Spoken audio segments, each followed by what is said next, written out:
I'm John Sterling, and welcome to another edition of Yankees Classics.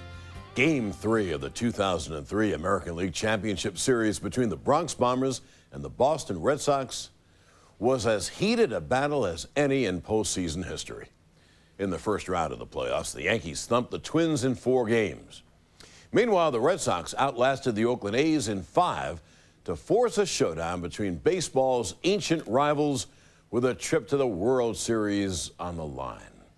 The team split the first 2 games at Yankee Stadium, setting up Game 3 at Fenway Park, and a marvelous pitching duel between Yankees ace Roger Clemens and Pedro Martinez, the fireballer who replaced the Rocket in Boston. Clemens tried to downplay the belief that Game 3 would become a schoolyard scrap between Martinez and him. Quote, "We're not in a boxing ring," unquote, he said the day before the game. Clemens could not have been more wrong. The importance of the game and the intensity of the century-old rivalry would eventually boil over.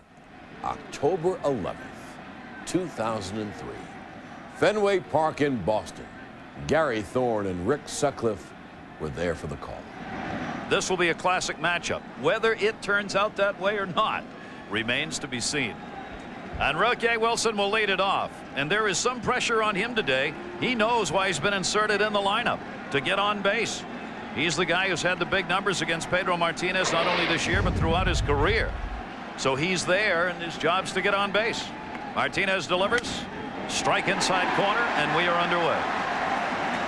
Enrique playing some mind games, making Pedro stand out there and wait, taking a toe hold with that back leg. Wilson hit only .230 during the regular season, and Rick, as we expected, Joe Torre saying to us before the game, one of the Yankee things they want to do, make Pedro Martinez throw as many pitches as possible. Look at those numbers against Martinez lifetime. That one hit in the air to center. The sun is a problem in center and right. Damon's got it. Enrique Wilson not a problem this time for Pedro Martinez. And really, that was the #1 reason Nomar Garciaparra said we need Johnny Damon back, is, Gary, like you said, to battle that sun. You throw somebody out there that's not familiar with that, bad things could happen. Talk about that a bit here with the shadows. Almost impossible to hit, almost impossible to see. But you can also see out there in center field how there are some empty seats. They have taken a tarp and covered that to try to help the background for the hitters. Those seats are sold for night games. Probably lost about $1 million.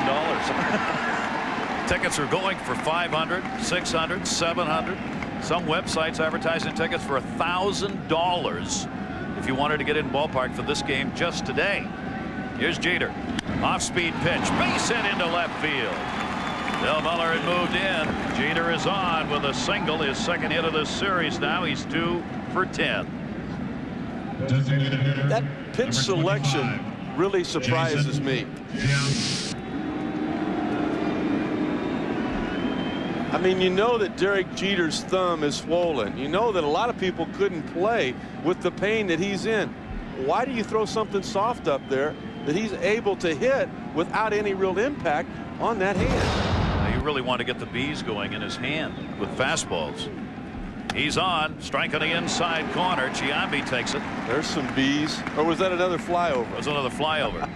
Noting early here, Rick, the home plate umpire, Alfonso Marquez, it looks like the inside corner pitch is going to be called for a strike. I mean, there have been a couple of that look like they might have been a little bit too far inside that he's called strikes and the hitters have looked back on. That one a good block by Veritek.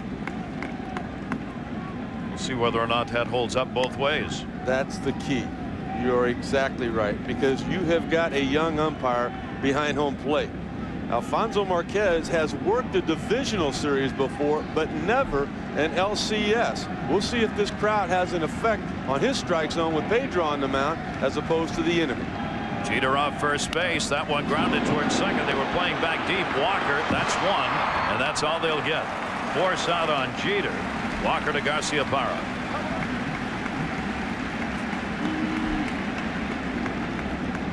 Now there are 2 down.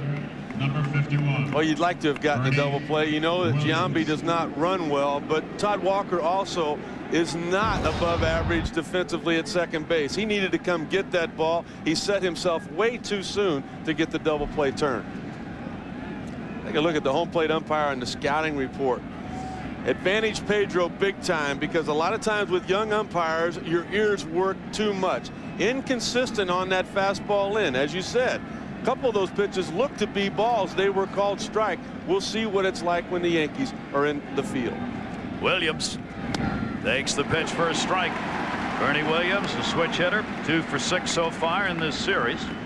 Bernie Williams has had 0 luck against Pedro Martinez, a 190 lifetime batting average, 12 for 63, but 3 of the 12 hits have been home runs off Martinez. They play him to pull. That pitch is not called a strike as it missed inside. Inconsistent. Some inconsistent contact there for Bernie. There are a lot of people, though, that have career numbers like that against Pedro Martinez, in all fairness. 1 ball, 1 strike count. Martinez, the hitter, both in the shadows, the outfield in the sun. That one, you see how that sun is especially in center and right. Right is the worst field because the sun is shining directly over the third base stands and into the eyes of the right fielder. Williams, 2-1. Runner on at first base. Takes another chopper to second. Walker. Easy play. That's the way the Red Sox want it to be. Quick innings for Pedro Martinez. As the Yankees retired, no one's run hit. A base runner left on. We'll take a look at the Red Sox starting lineup when we come back to Fenway Park, Boston. Yankees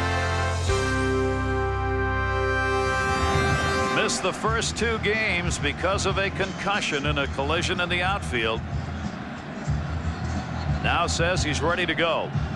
Nobody believes he's 100%. But he's satisfied that there are no negatives that impact from that concussion that prevent him from appearing in this game. So there he is. And the Red Sox fans loving it. Light breeze blowing in a little bit right now as Johnny Damon stands in to take on the Rocket. Roger Clemens, strike on the outside corner. Damon with speed. The Rockets, well known here in Boston. After the 13 years he spent here, he is still the all-time winningest pitcher, along with Cy Young, in Boston history. They both won 192 games, but he's not pitching for the Red Sox anymore. You know, really 2 of the 3 all-time great Boston pitchers. When you think about Cy Young and Roger Clemens and Pedro Martinez, 2 of them here today. Down to third. That's a tough shot. Enrique Wilson can't get it. That should be a base hit. Just for the fact that he came back, you give him a base hit. And you also have to realize who he came back against. Most people would duck Roger Clemens. They would take an extra day instead of trying to come back a day soon. You're supposed to get some offense with Enrique Wilson versus Pedro Martinez, but you knew coming in you were sacrificing defense. He was playing in order to protect against the bunt. So when that ball was hit so hard, there was no way he could make the play. Aaron Boone out of the lineup, maybe the best defensive infielder New York has. Now, I'm not saying he would have had that one because that ball was tagged. If you're playing back, that play's made easily by the third baseman, but not when you're in. Here is Todd Walker. Throw over to first base. The only speed really in this lineup now is on base, Rick. We talked to Grady Little. He said that was it. That's really the only guy I've got. And he said he's got the green light. If he wants to go, he will. It will not be a sign from their manager. 30 stolen bases, 36 chances regular season for Damon. That's why Roger Clemens is making the tosses over to Johnson. Rocket a little frustrated with himself there. He makes a good throw. He might have gotten him out. Take a look at the legs, how he kind of got crossed up. He started going. If that throw was on target, it would have been close. Kind of gave up on that before he threw it, huh? Fans chanting Roger, Roger. That one is fouled off at home plate. biggest thing the Rocket has to fight is his ears as well. When a power pitcher hears fans in an opposing ballpark getting on him, a lot of times that's when they just try to reach back and throw and throw and throw. Well, at 41 years of age now, the Rocket is not capable of doing that for 6-7 innings. And the Red Sox are loving this. Every throw over to first base is another little bit, not a lot, but a little bit comes out of your arm. Also taking Roger Clemens' focus away from the hitter. And that's because Damon stepped off a pretty good lead over there. That's why he's throwing there. You see Johnny Damon, that's a 4th throw over, is about as far as you can go. When you've got to dive back in on that throw to first base, you're about as far as you can get in the lead department without getting picked off. And this is where Joe Torre might have to manage a little bit. A former catcher himself. Posada's view is blocked with the left-handed hitter standing in the box. You might pitch out just to try to keep him there. It looked like he was going. If he wasn't, he made a really nice deke because he was leaning towards second base. That's 5 throws over. That'd have been a nice time to pitch out, because he definitely was trying to get a jump there to take off and go. You know, it's like this crowd gave him so much with that ovation. He's wanting to give them something back, and what they want is for him to eventually touch home. Clemens has now thrown as much at first as he had to the plate. 5 pitches, 5 throws to first base. That one hit in the air to left field. Here comes that wall into play. Matsui back at the wall. That's going to take a hop off the scoreboard. Matsui has trouble with it. Damon going into third, and a double for Walker.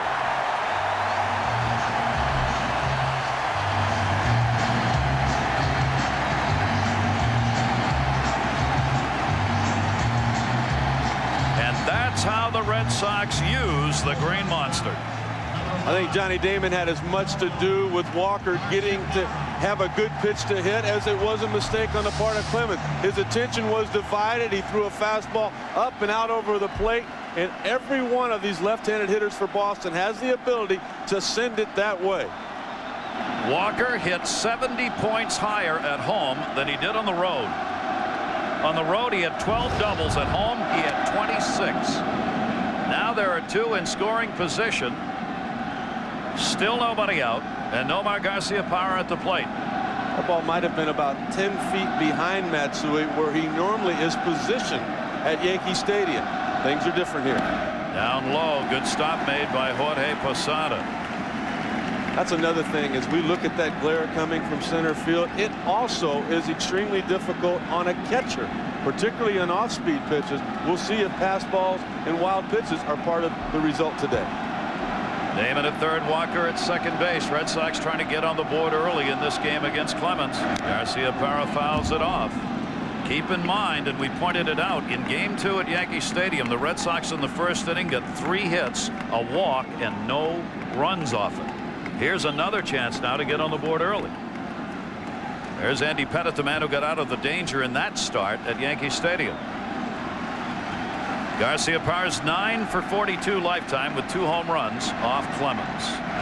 Way up high and almost over the glove of Jorge Posada. Clemens has been rocked in this ballpark before in games where he and Martinez matched up. This is the 5th time these 2 have met in a game.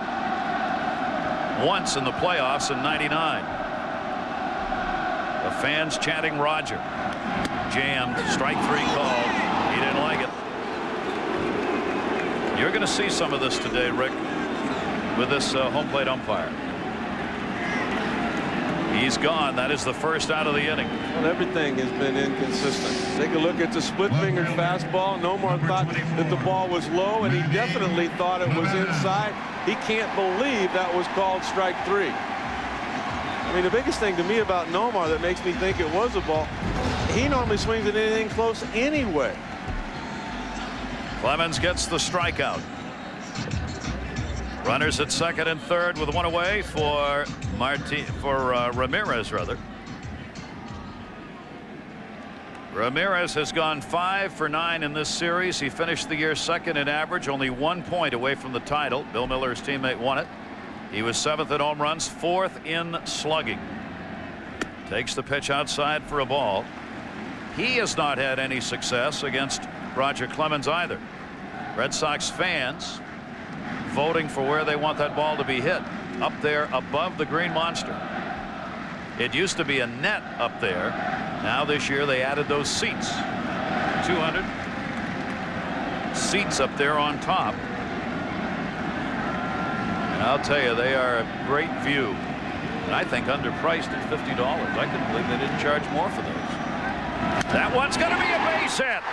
Here comes Damon to score. Walker makes the turn. A 2 RBI single for Ramirez.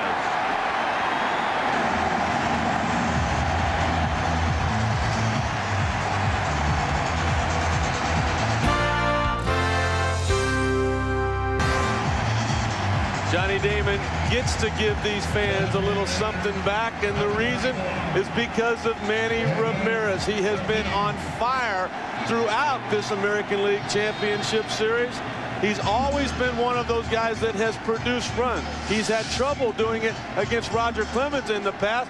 Rocket throws a splitter right down, out over the plate, an opportunity to extend his arm, and he extends that lead to 2-0.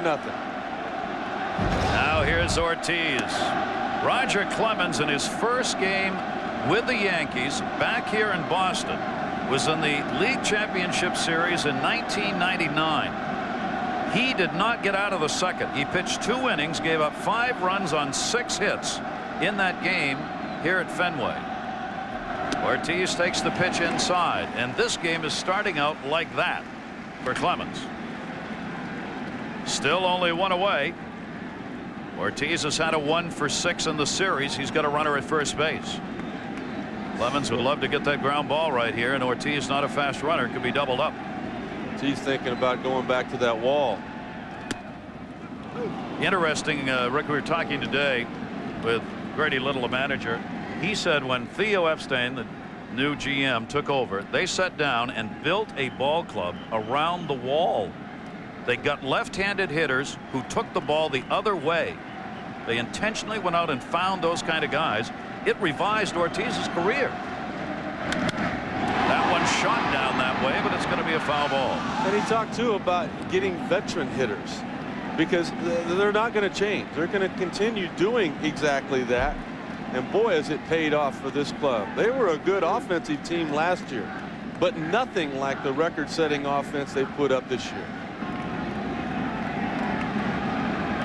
El Stottlemyre calling what he wants, giving the signs to Jorge Posada, whether or not they want to throws to first. That ball's taken down low. He came back inside, 2-2.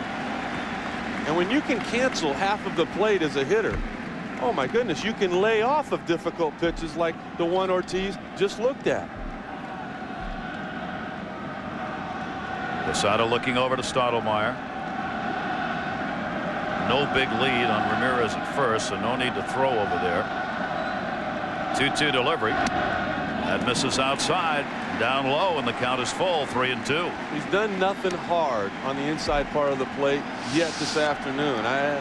That's the trademark of Roger Clemens. He will come in. He's come in with the fastball, but he's not tried to come in for a strike with it yet. 9th pitch in this at bat by Ortiz. Runner goes. Strike 3. They've done it again. Throw him out. As happened in game 2, a runner sent and a strike him out, throw him out, double play.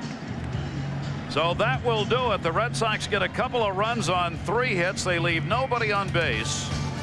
Jorge Posada throws out 28% of base stealers. Called strike 3 and the double play at second. The late and wonderful Bart Giammardi, a Red Sox fan himself and commissioner of Major League Baseball, once said of Fenway Park, it is the land of eccentric irregularities. And there are the numbers that help justify what he was talking about. It is not a concentric ballpark in any sense of the word. Probably the most difficult right field in all of baseball to play as you look at part of the problems in front of Trot Nixon. That's the triangle in center field. The crew of umpires working this game. We have mentioned the home plate umpire who gets his first start in the League Championship Series game. Alfonso Marquez, Darrell Cousins, Joe West, Angel Hernandez, Tim McClellan, and Terry Kraft. McClellan is the crew chief of this umpiring crew. Ready to go. Martinez with the lead. Off-speed delivery to Jorge Posada. Posada's had 3 hits and 7 at-bats so far, finishing with the 5th best on-base percentage in the American League during the regular season. 101 RBIs. And a towering shot, left center field in that sun. Way back, Damon looking up at the wall. It bounces halfway off it. Look at the play he made. Not in time to get him at second, though. A double for Posada leading off the 2nd inning.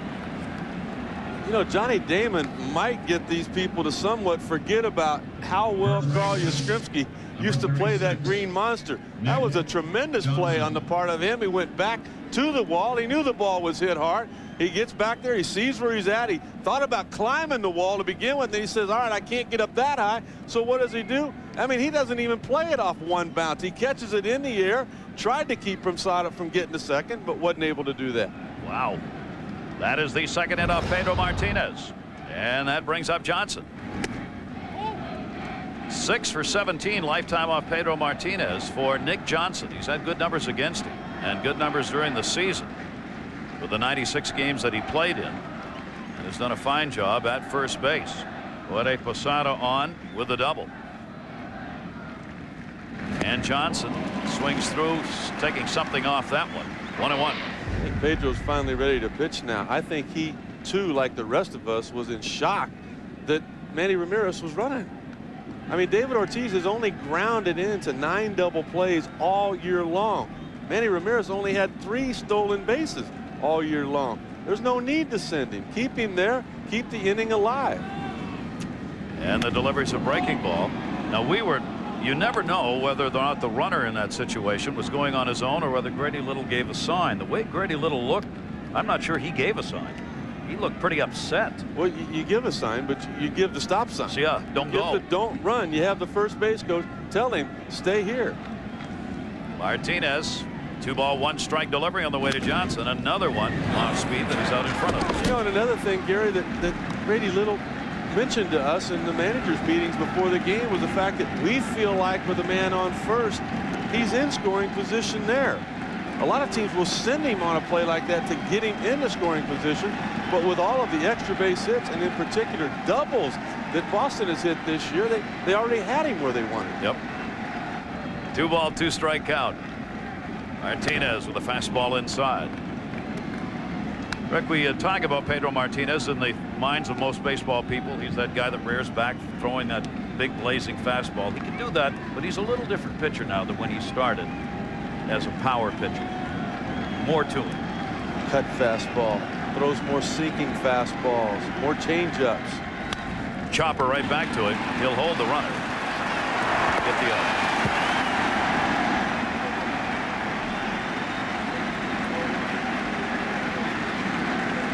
One down. Left fielder, number 55. We know he can pitch, right? We know he's probably going to the Hall of Fame, but we also know that he is fundamentally sound. Take a look. He checks the run. Now look at what happened. Instead of just grabbing the ball and throwing it from that position, he turns into an infielder. Look at the crow hops into the direction that he's going to make the throw. He does not take a chance on making a mistake. Gets the out, holds the runner, brings up Matsui. Hideki Matsui never had a hit against Martinez. 0 for 10. And a towering fly ball to center, not deep. I got it. Back behind second base. Walker wants it and has it. 2 down. Posada still at second with that leadoff double.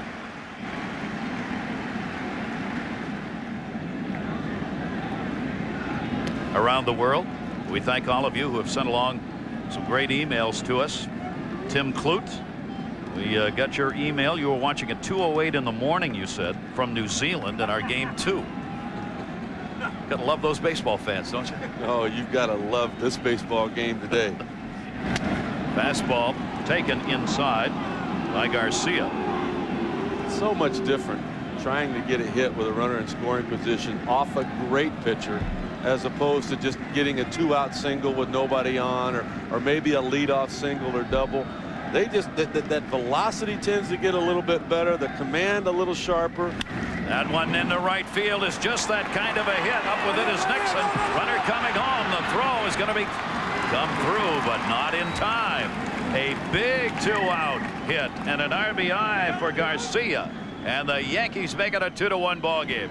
And Joe Torre just continues to push the right buttons. Garcia put into the lineup not only in game 2 to get him going, that was his first postseason at bat, but also knowing he was the guy he wanted to put in the lineup today against Pedro Martinez. It pays off. A difficult fastball up and in. You see the difficulty Trot Nixon had with that. But even though Trot didn't have a good grip on it, when he let go that throw, he put the cutoff man into play, keeping Garcia at first base. That is a big hit right there in the first postseason RBI Garcia's had this year. Big breaking ball swung on and missed by Soriano. Alfonso Soriano ends up hitting 9th in the order, with Enrique Wilson being inserted into that third base spot and the leadoff position. How about that for a number 9 hitter? Oh, jeez. That one broke the bat.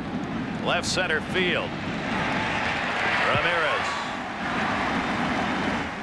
And that will do it for the Yankees. But here in the second, they pick up a run on a couple of hits. Garcia with a big 2-out base hit. And it's now a Boston 2-1 lead. We'll be looking bottom part of the order coming up for Boston. It's the Charles River. The Prudential Building, downtown Boston. All the sailboats out there. The Charles River Regatta will be going on next weekend. One of the biggest regattas in the world. There you see downtown Boston, and you see some of the folks who are at work today. You gonna get your kayak out there in that regatta and play with the big boys? It's the only chance I'd have, I'll tell you that. I wouldn't be able to sail what they're sailing out there. Here's Kevin Millar against Roger Clemens as we go to the bottom half of the second inning. Millar's gone 2 for 9 so far in the series after a 96 RBI regular season.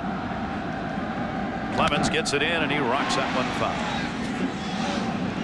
These two guys are an absolute classic matchup on the mound here today, to have Martinez and Clemens going against one another. Some of the reasons why. Well, you look at the 6 Cy Youngs to only 3. You look at the 9 All-Stars to only 6. Don't forget, Pedro Martinez is 10 years younger than Roger Clemens. I would imagine that Cy Young award might go up even this year. He was outstanding, led the league in ERA. Only 14 wins for Pedro, but there were several games that the bullpen let get away. Clemens delivery inside. A bit of history being made here today. This is the first postseason game in which there have been 9 combined Cy Young awards ever for 2 starting pitchers in a postseason matchup. 2-2 delivery on the way, and he was late on that one. And Roger Clemens has struck out 3, and there's one away here in the second inning. Got a chance to catch his breath. The offense put up a run, getting him 1 run closer to tying this ball game up. He didn't seem ready to go in that very first inning. I think he got lucky on a generous called 3rd strike on Ortiz on a fastball away. He got lucky that once again the Red Sox ran themselves out of a first inning. And now he looks to be settling in. Roger Clemens on the fastball on the inside corner. Trot Nixon, 3 hits, 6 at bats in the series. He had the 7th best on base percentage for this highly offensive Red Sox team. That one is fouled off at the plate, and Clemens quickly ahead on the count 0-2. Grady Little was talking about before game 1 how not everybody looks forward to going to Yankee Stadium and facing guys like Roger Clemens. He said Trot Nixon is one of those that does. What a number, Rick. He's hitting .389 lifetime off Clemens with 3 home runs. Takes the pitch down low. And if you try and explain that, you really can't. The one thing, Roger Clemens intimidates people. Don Drysdale told me a long time ago, you put a 1/2 of an inch of fear in a man's heart, you own him. Okay, well, Roger Clemens will intimidate a lot of people. You're not going to intimidate Trot Nixon. So that's the answer. He hangs in. 1 ball, 2 strike count. Clemens working to Trot Nixon. And Nixon takes the pitch down low, 2-2. Clemens 2 wins, 3 losses against the Red Sox this year. He has won 8 and lost 5 against Boston in his career since moving from the Red Sox to Toronto and then to the New York Yankees. He spent all his time in the American League on 3 different teams. That one to second base. And the easy play made. Soriano gets it, and there are 2 down here in the second inning. Third baseman, number 11. Bill 2 away, nobody on. Miller coming up. Take a look at the grip in there for Roger Clemens. That is his split-fingered fastball. That's really the pitch the last 5 years that has kept him in the ball game. He can create different type movements depending on what he does with the thumb underneath that baseball.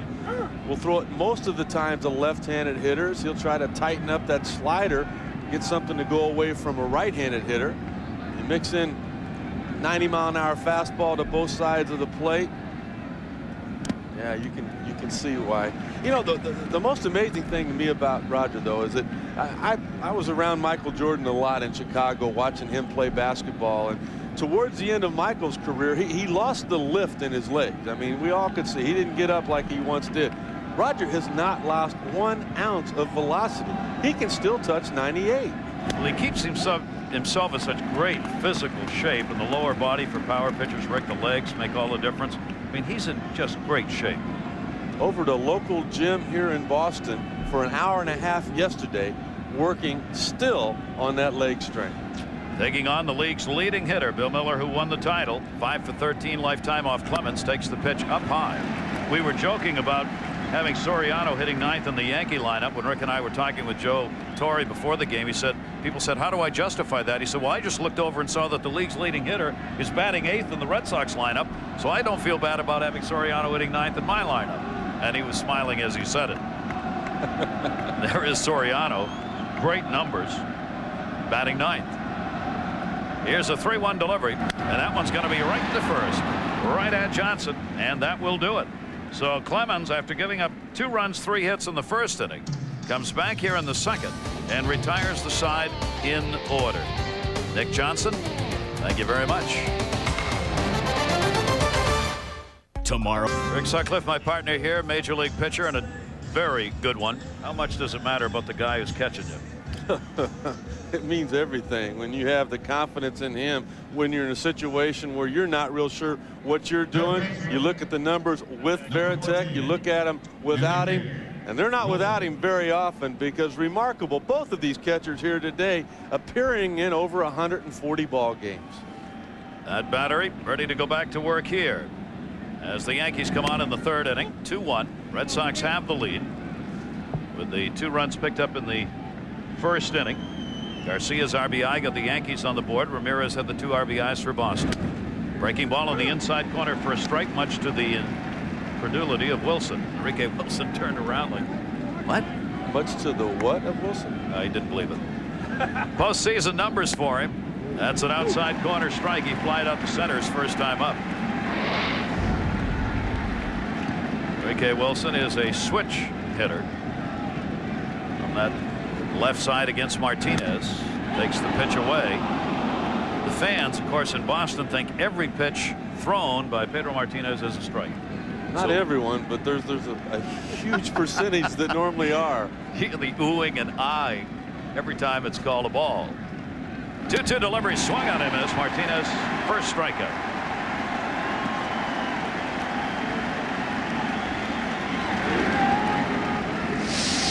Huh. There's one of those sinking fastballs we talked about, starting on the outer half of the plate.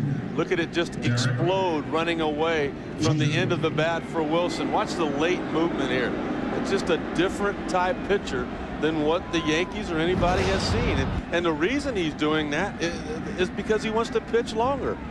He doesn't want to end his career as say a Sandy Koufax or somebody like that early, you know, in his early 30s. He'd like to pitch when he's Roger Clemens' age. That one hit to left field, way back. Derek Jeter, bad hand and all. Goodbye, home run over the wall and over the monster seats and out into the street. His second career home run of Pedro Martinez has tied this game at 2. Is Pedro Martinez the only person in this ballpark that doesn't know Derek Jeter has a sore hand? He still hasn't seen a fastball on the inside part of the plate, and now he has seen consecutive hanging breaking ball. The first one that he hung was only hit for a base hit. This one was hit out of the stadium.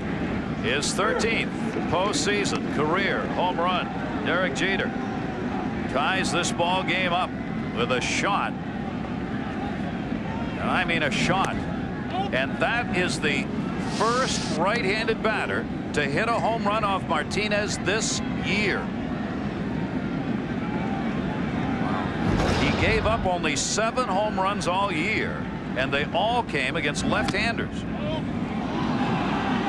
Jeter puts a right-hander into that category and ties this game up and really quiets this crowd as it's 2-2. I think Jeter's got a little chip on his shoulder. We saw in the pregame where Pedro drilled him earlier this year. That's how you get even right there, doing what he has done. That had nothing to do with the Green Monster and being a home run. That's a home run anywhere. That's out of Yellowstone Park. Jeter's now got 2 home runs this postseason. Louis Martinez never looked. He wanted a baseball before Jeter had gotten to first base. He knew where that one was going to end up. That breaking ball's on the inside corner, and Giambi's the second strikeout for Martinez. What a great sequence there by Pedro Martinez. Jason Giambi's wanting to do what every other left-handed hitter in this ball game is trying. He wants to go towards that Green Monster. He didn't have one pitch to do that with. Ate him up. Giambi has had some struggles here in the postseason of late. He's out of there. 2 down, but a run in. Bernie Williams up. Williams grounded out his first time up. 2 for 7 now in this series. This ball game's knotted up on the Jeter long drive over the Green Monster here at Fenway.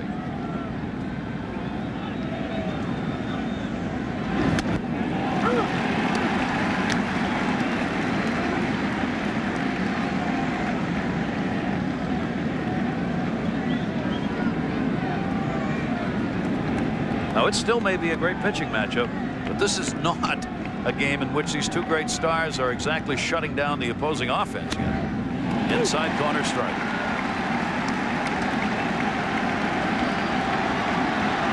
Chance to strike the side out here if he can get Williams.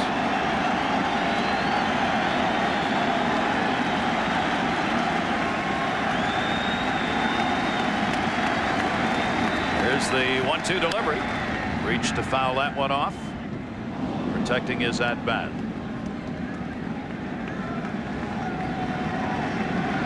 Bernie Williams is having an outstanding postseason. Mentioned a disappointing regular season as far as his average is concerned. Williams hitting .381 coming into this game in the postseason. Mercy. How did he even foul that off? You know, there's one thing with all of the hits, but there's another thing when you're scoring runs or you're driving in runs, and that's what Bernie has done. He has scored 3 runs already in the first 2 ball games.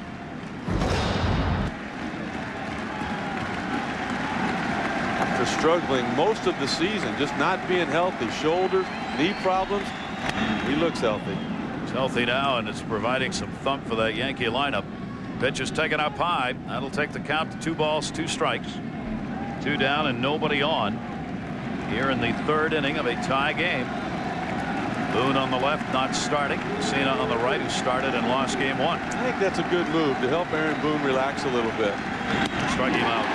I mean, he reared back. That's as hard as he's thrown in the game. He ends up striking the side out, but damage done. Jeter, second man up. He had singled in the 1st inning. The first right-handed batter to have a home run of Pedro Martinez this year. Martinez never turned to look. 2-2. This is What a beautiful sunset there in Boston on the east coast of the United States. And this one's tied at 2-2. Both managers told us first 3-4 innings.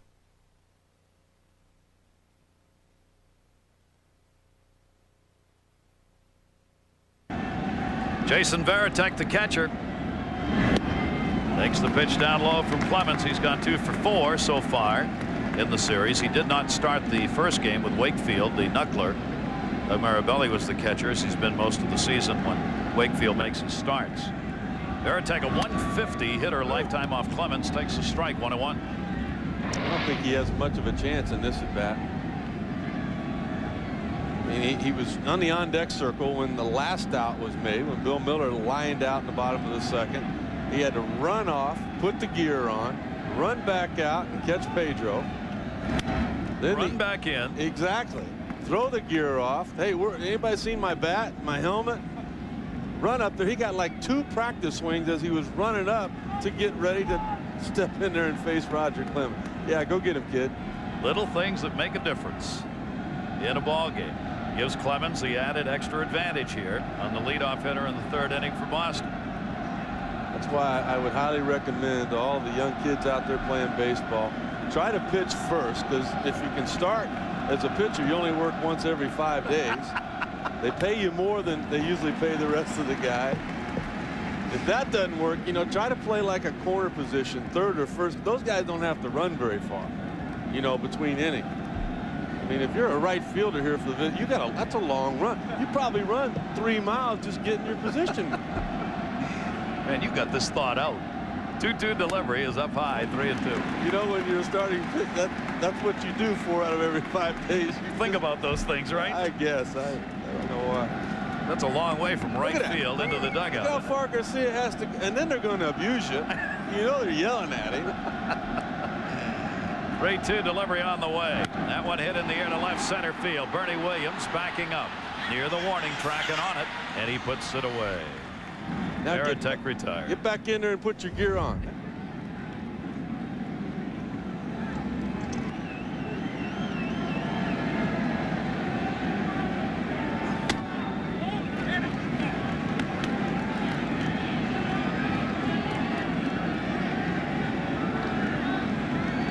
Damon up as singled and scored in the 1st inning on the Ramirez 2 RBI single. In at 3rd base again is Wilson, because he can bunt.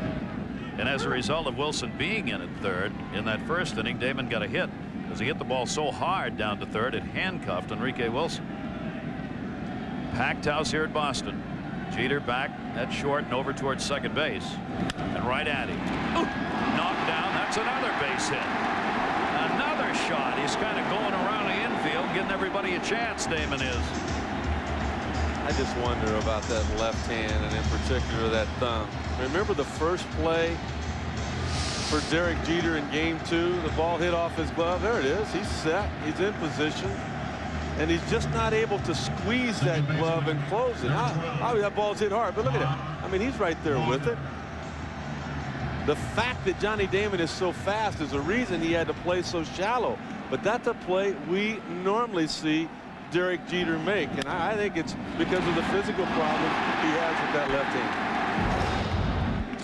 And yet he's come up with a home run. That's why Rick has talked about why Pedro Martinez has not busted him all day inside, because that hand hurts.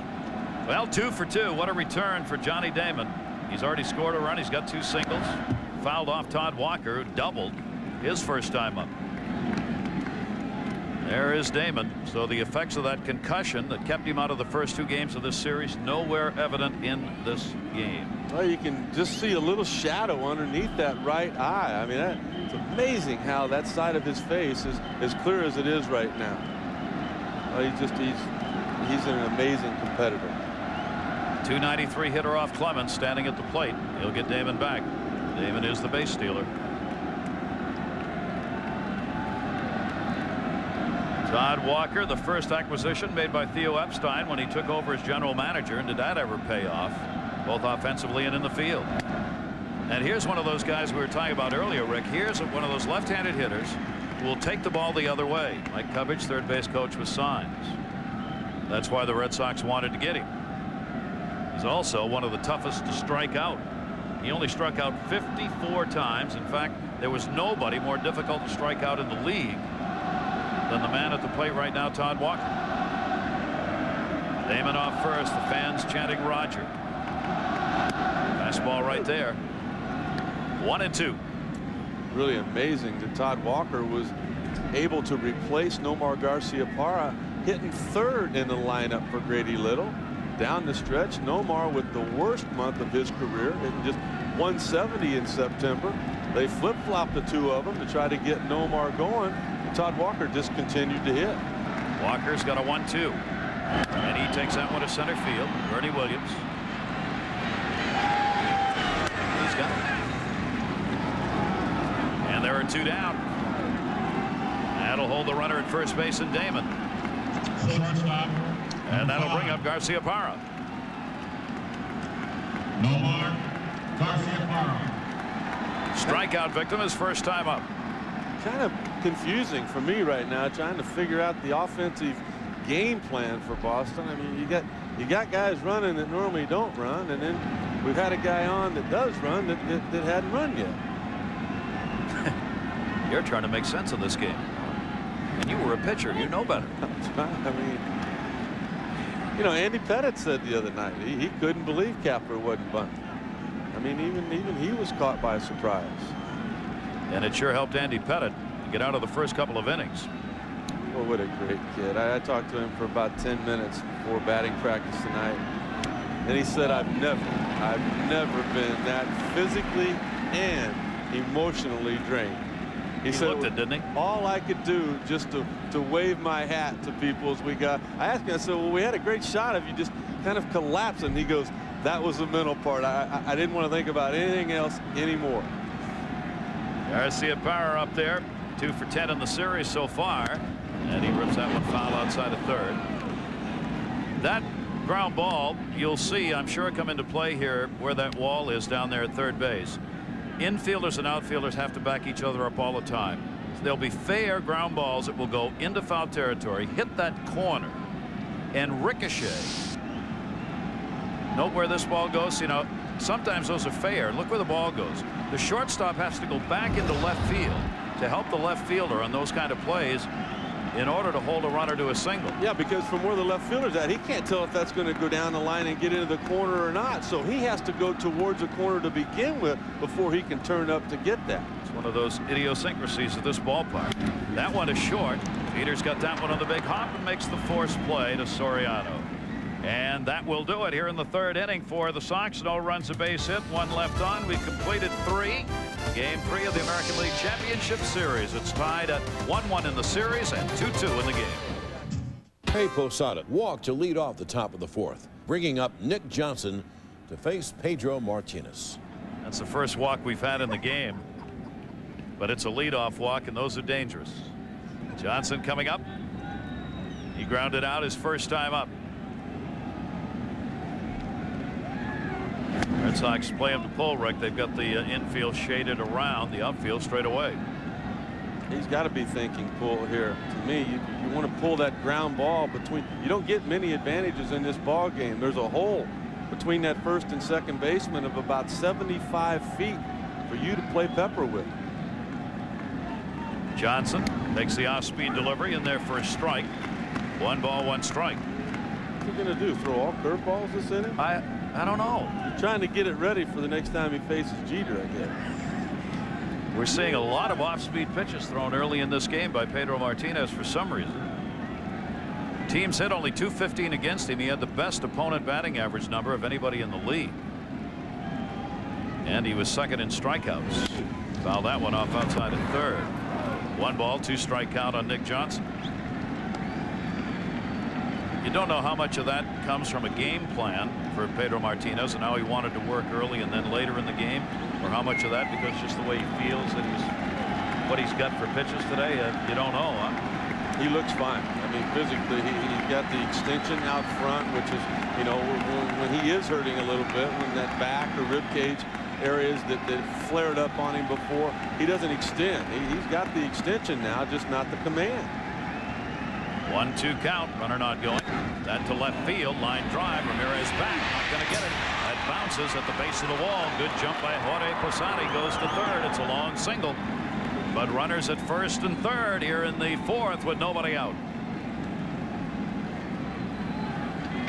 Nick Johnson has been a tough out for Pedro Martinez. Well, he just keeps repeating the same pitch. Here he is again, another 2-seam fastball away. That's what Johnson saw on the previous pitch.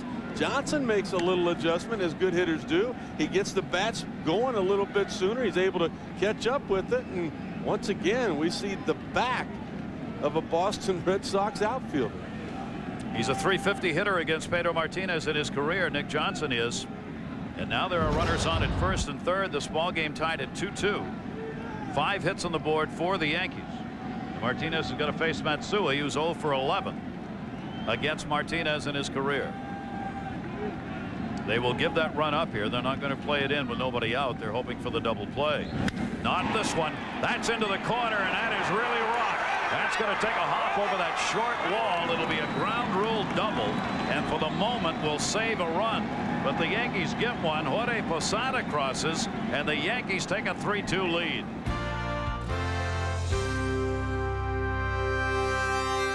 Hi, Chris Wolf. A run in. 3 runs, 6 hits now, still nobody out, and 2 in scoring position. And Karim Garcia delivered a base hit RBI first time up. That one's over his head. Garcia didn't like it. And that one off the bat, I think. And Garcia is not happy, and Veritek's talking to him. David Wells is going to pitch tomorrow, takes note. And a warning is now issued by the home plate umpire to both teams. If a batter is hit in this game, that pitcher will be out, and his manager will go with him. And now Torre's coming out. I'm sure he wants to talk about the warning. And now they're saying it did hit him. How about that? Garcia never made a move to go to first base. He wanted to stay in and hit. So I thought it must have tipped the bat, and that's what Grady Little's saying. Didn't that touch the bat? Well, you know what Joe Torre's talking to Alfonso Marquez about right now. The rule says, was there intent? That is a foul ball. That ball never touched his shoulder. Is there intent?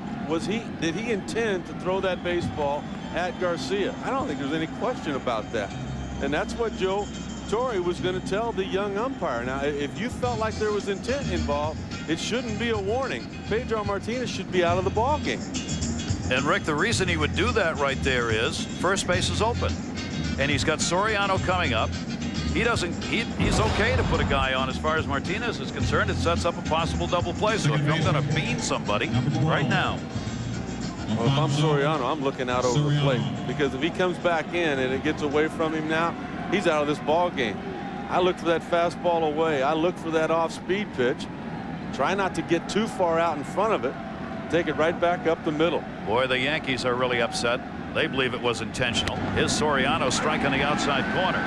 Now you got a potential double play. You tell Don Zimmer there with a bat leaning in next to Joe Torre and Jeter on the other side. Zimmer was letting the home plate umpire have it. Well, it was at his face. Yeah. Nobody likes that. There's no place for that in baseball. And here's what he wanted. 1, 2. And the Yankees don't like to call it first either. A run scores. Johnson crosses, and now we got a fight going on at second base, and the umpire's got to break up. He was going after Pedro, and they're still hollering. And the Yankees are out of the dugout. They're all pointing at Pedro, saying, "You started it." That's Garcia, who was out at second base. Now Jorge Posada's after Veritek. They're having to hold him back. Both teams are out on the field.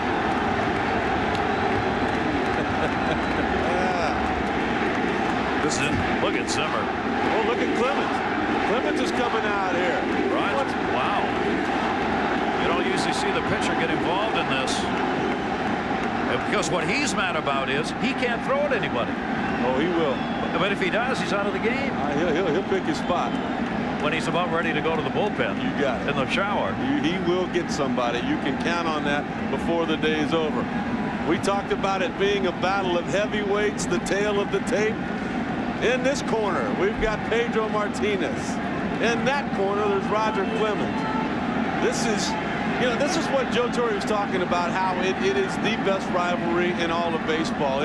You've got the Dodgers and the Giants, but they don't fight anymore. You got the Cubs and the Cardinals. Those fans love each other. They all show up. These two teams, these fans, these owners, they don't like each other. They never have, and in particular right now, they may never. Saw David Wells blowing a bubble. He starts again tomorrow. They still haven't got this thing settled down. Torre's really going at it with the crew chief.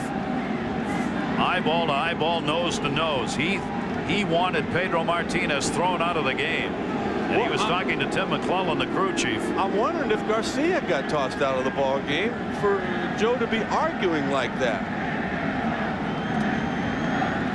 And while all this is going on, the Yankees got a 4-2 lead. Another run scored. There'll be no RBI in the double play. But scoring on that was Nick Johnson. Going over to third's Matsui. Brady Little. And he's not saying much because I think he knows he's lucky Pedro Martinez is still in there. If this was not a playoff game, Martinez might be out. Number 14. There was no question that he threw at Garcia right there and threw at him head high. Should have been out of the game. Yep. That's an awful tough call for an umpire in a postseason game in a matchup like this, nevertheless. All right, runner at third base. There are now 2 down. Yankees have 2 runs in. Here's Enrique Wilson, who's 0 for 2. Inside for a ball. Matsui's on at third base. You know where I think Major League Baseball made a mistake? It's nice to get a young guy behind home plate and get the experience, but why not put him to begin with in right field?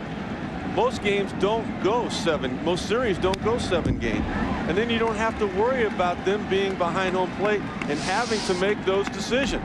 Is he throwing at him? Oh, my goodness. He's not only throwing at him, he's trying to take it to hurt him seriously.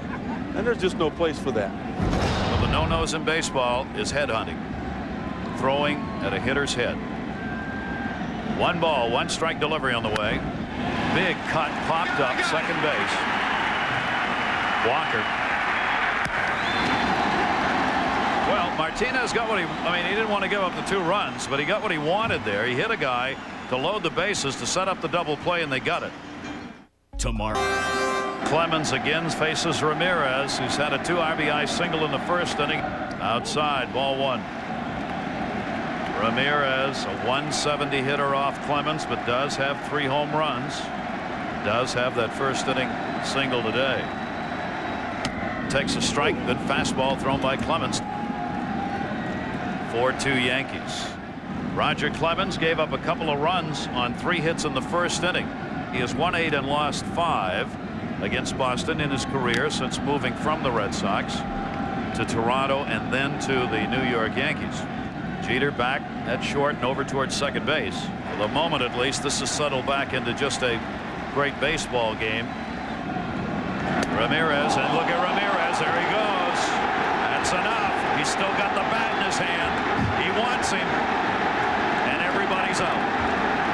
Bullpens are emptying.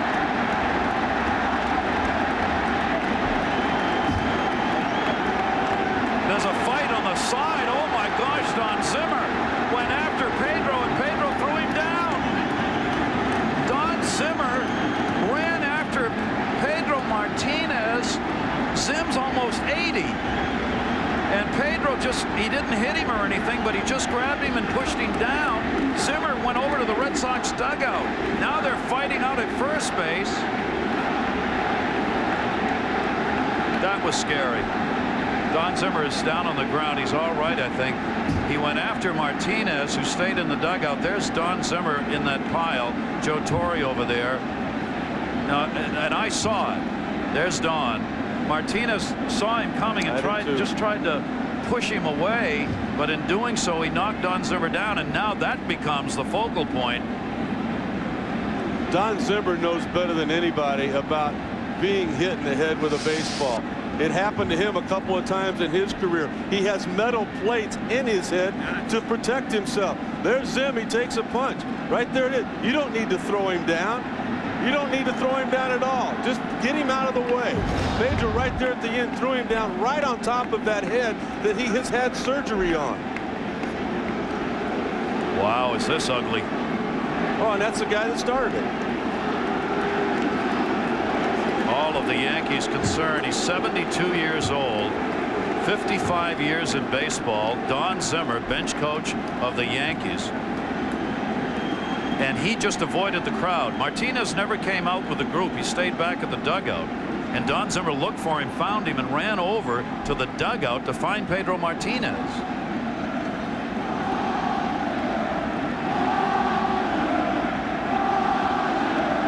Wow.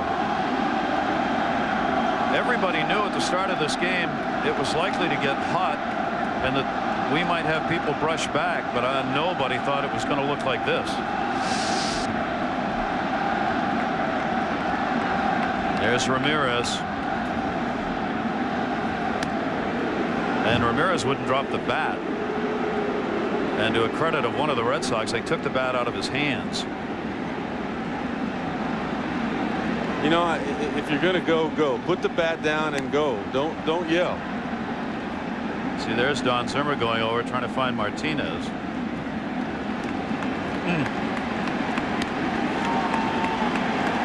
There's Zimmer on the right. Watch him. He knew where he'd be. See, that's what I don't like. You don't need to throw a 70-year-old man down on the ground when you're a professional athlete. No reason at all for that. Manny's got to go. Manny's got to go. If you think there was intent, you got to throw Roger Clemens out. Both managers have to go. All because one guy is giving up some runs. He throws at somebody's face. There's no reason for that. That's one of the ugliest things I've ever seen in baseball. You don't throw an old man down. That makes me want to go downstairs. Wow. Do you think they called Roger Clemens for throwing at Ramirez right there? I didn't think he did. I mean, I think he just threw inside. He didn't hit him.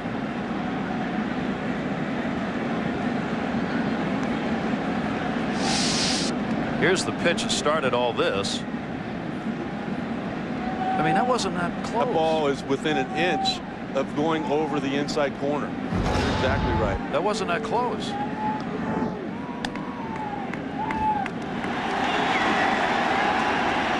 Well, nobody's been thrown out of the game that we know of, because there's Ramirez, who's coming back in to hit.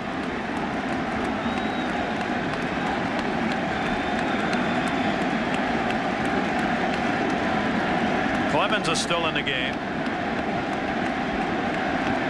The managers are still in the game. So nobody's been tossed.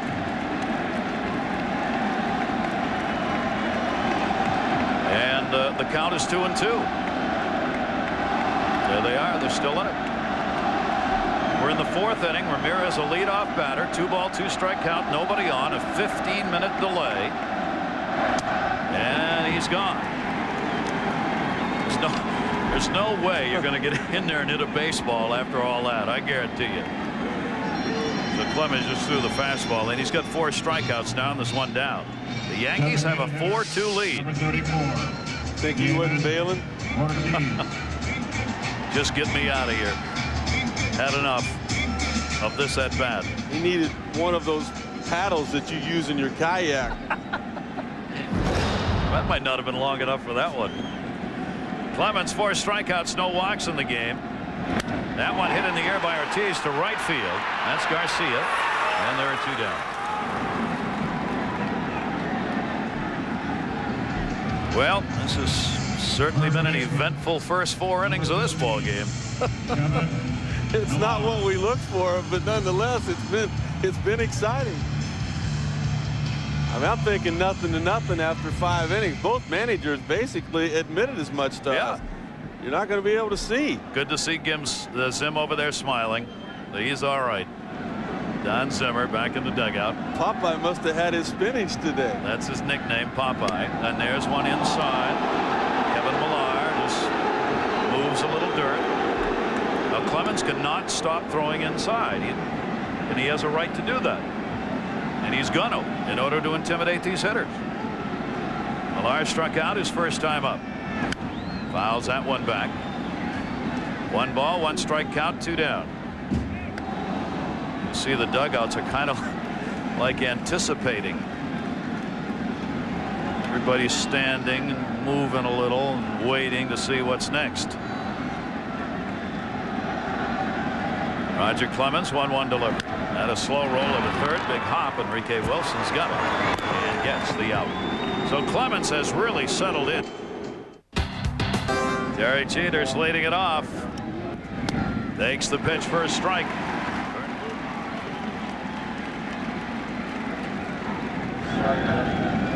Jeter tied the ball game up at 2-2 back in the third with his second postseason home run of the year and the 13th of his career. I'm amazed. Seems like every year by something new with Derek Jeter, but his toughness. I mean, he sets the tone for that whole team. 1 ball, 2 strike count on Jeter. Derek Jeter back in the 3rd inning. It's his time of the year. 1 ball, 2 strike delivery to Jeter. He takes that one the other way, right field. Nixon's going to go in a dangerous corner. Reaches up and makes the catch. Proudly robbed him of a home run. Trot Nixon.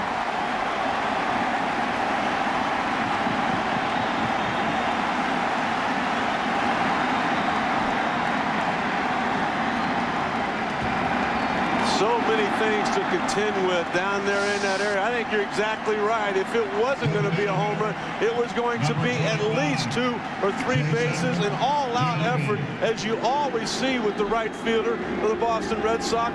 Look at him go up. Look at him want it. Look at all of the distraction. And credit to the fans for giving him an opportunity to do that. That one hit in the air to left field by Giambi. Ramirez. It is a very short right field here at Fenway, but it doesn't stay short for very long. See how it juts out. That pesky pole, as it's called, the name of a former great Red Sox, Johnny Pesky, who liked to curve home runs around it. That is the pole down there, and when you get a ball in that corner, you only have a wall that's about 4 feet high. A lot of Red Sox right fielders have made a lot of catches in the stands, leaning over that wall, and a fine play by Nixon. What a wonderful ovation before the game for Johnny Pesky. There's Jeter going, oh, gee, I'll get it next time. He almost had a 2-homer game. Bernie Williams up there, 2 down, nobody on. There's Johnny Pesky. He looks great, doesn't he? A great Red Sox player, longtime coach, still goes out, hits fungos. The ownership before the current one took him out of uniform. The current owners put him back in uniform and let him come out on the field again. He got a great ovation when he was introduced tonight. Well, this current ownership has done so many wonderful things here. The tours that they have now of Fenway and the Green Monster, the seats that you talked about earlier, Gary. That's not a part of that. The new GM here, Theo, John Henry, the new owner. That pitch is taken up high. Count goes to 3 balls and no strikes on Bernie Williams. He's had a couple of hits and 8 at bats so far in this series. Talked about Zimmer, who's 72. Johnny Pesky's 82. 84 now. Taken for a strike. 3-1. Now there are a couple of guys who have seen some baseball in their lives, and for both of them, all of their lives have been baseball. They both came in as kids into the game. A grounded to second base. Todd Walker. So Martinez has a 1-2-3 inning. Jeter, Giambi, and Williams go. The Red Sox trailing. This series is tied at 1-1. The Yankees have a 4-2 lead. It could have been more, but for this fine play by Trot Nixon on the Jeter fly ball.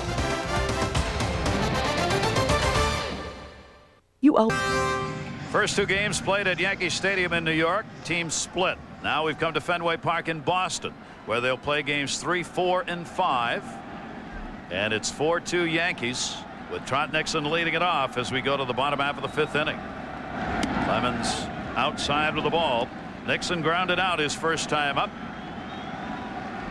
And he's got a 2 for 10 going in this series. Joe Torre has talked many times about how in a 7-game series, game 3 being the most important one. This one's looming that way in every way. And what, you know, as a manager, the toughest part right now is getting your players to remember the most important thing is to win this ball game. I mean, the next step is the World Series. 2-0 delivery, tried to hold up on that, could not. 2-ball, 1 strike count. Roger Clemens gave up a couple of runs on 3 hits in the first inning. Since then, 1 hit to the last 11 batters. A single by Johnny Damon in the 3rd inning. Nixon takes a strike. Good fastball thrown by Clemens. 2-2. Well, and there's some people up here in the press box arguing with the official scorer that the ball hit by Johnny Damon should have gone as an error, and that would have been the call, and you know, the earned run situation would have been a lot different. 2-2 delivery on the way. Fouled off at the plate. Clemens won a couple of games this season while losing 3 against Boston. A lot of appearances against the Red Sox. There's Johnny Damon. These teams meet a ton. They play in the same division. Joe Torre said that's one of the reasons why coming to Fenway we don't have the impact of the crowd like some teams might, because we play here so often in the course of the regular season. 2-2 delivery on the way. Another chopper to second base. Soriano, the running flip.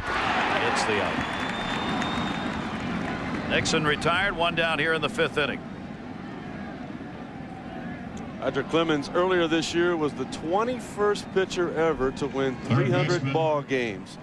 All other 20 in front of him are in the Hall of Fame, and the last one to do that was back in 1990, and that was his childhood hero and good buddy Nolan Ryan. This is the last season for Roger Clemens. At least that's what he's saying now. He plans to retire. Bill Miller. So if that holds true, this will be the last game he will pitch ever at Fenway Park. 476 career wins, the most by opposing postseason starters since 1926. Foul back, where you had a guy by the name of Grover Cleveland Alexander involved. One of the greatest pitchers of all time. These two put more wins together than any other combo matched up against each other in a postseason game since that 1926 series. 0-2 delivery on the way. Check swing. Bill Miller stayed off that. You know, it's 1 ball, thing 2 strikes. to go out there, partner, and win a lot of games, but when you win so many more games than you lose, as these two guys have combined to do, 249 more wins than losses, that's how you win championships. Yeah, that is amazing. 1-2 delivery away. You've got Clemens, a 310 game winner and 160 losses. Pedro Martinez, 166 wins and 67 losses. Those numbers are out of sight. That just doesn't happen. 2-2 delivery. Boy, you wound up, got that one in there. You got to go to Cooperstown to find numbers like that, and eventually that's where both of these guys will end up. 5 strikeouts for Roger Clemens. What a way for the Rocket to go out. I mean, there are people that in the prime of their career, let alone at 41 years of age, couldn't come close to doing the things he's doing right now. 7-2 in his last 9 decisions. 3-0 in his last 3 starts, only allowing 3 earned runs. I think what you're seeing right now, that with the adrenaline flowing, the way Roger Clemens answers what's happened in this game, Don Zimmer being taken down, Garcia being hit by Pedro, you go out there and blow away the opposition. I mean, that's the answer. Pitch is taken down low, 2-0, because he is raring back and firing right now. It's a little easier to get ahead in the count, though, when each hitter goes up there wondering, okay, is it going to be me? Is it me? Do I get hit with a 94-mile-an-hour fastball like that last one? Veritek flying out his first time up, takes a strike. Roger Clemens, of course, in all the years pitching with Boston, 13, and all kinds of starts here. His record at Fenway Park is 100 wins and 55 losses in this ballpark. 2-1 delivery. Veritek fights it off. 2-2. But the mighty Red Sox bats right now are very quiet. Career 199 game starts. Talk about rounding off a number for games in a ballpark. 100 wins. 3.19 earned run average in this ballpark. Here's a 2-2 delivery. Veritek keeps it alive. I think the biggest number out of all of them I've looked at for Joe Torre to pick Roger Clemens to pitch this game 3 has been his record on the road this year. 17-9 on the year, but 10-2 with that visiting uniform on. Now, throughout Roger Clemens' career, it's been about the same. It didn't matter home or away with him, but this year it has been, and thus far he has pitched just like he has all year away from home. Veritek is gone. A 1-2-3 inning, and Roger Clemens continues to dominate the Red Sox. He's got 6 strikeouts in the game, 2 in the 5th. He has held the Red Sox to the 2 runs on 4 hits, and the Yankees' 2-run lead still up there.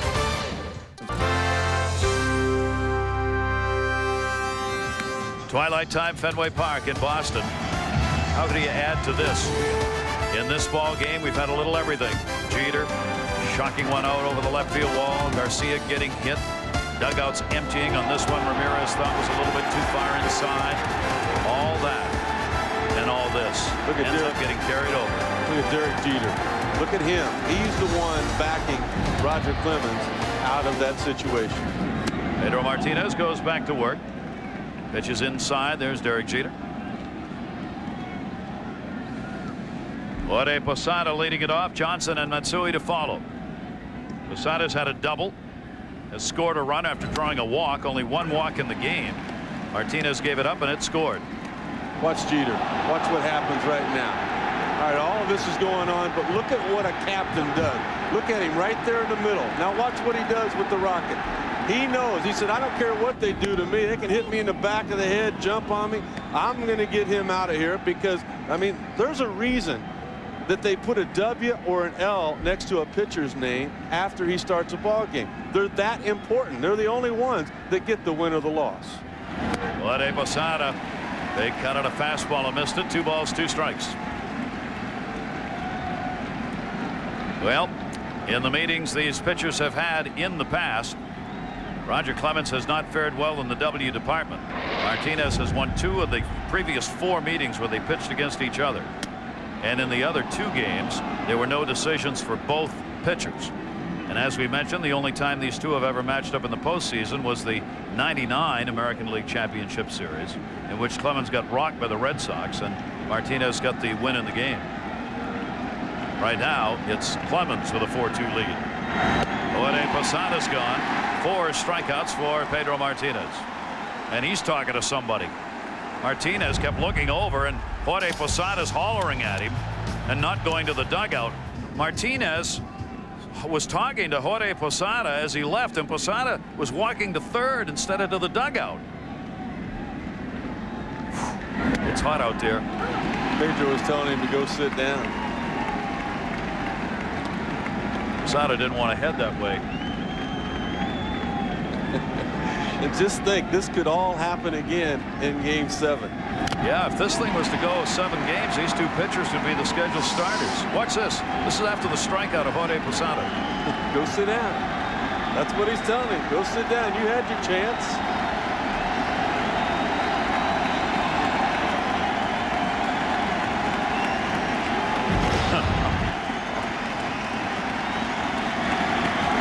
Johnson's got a 2-strike count.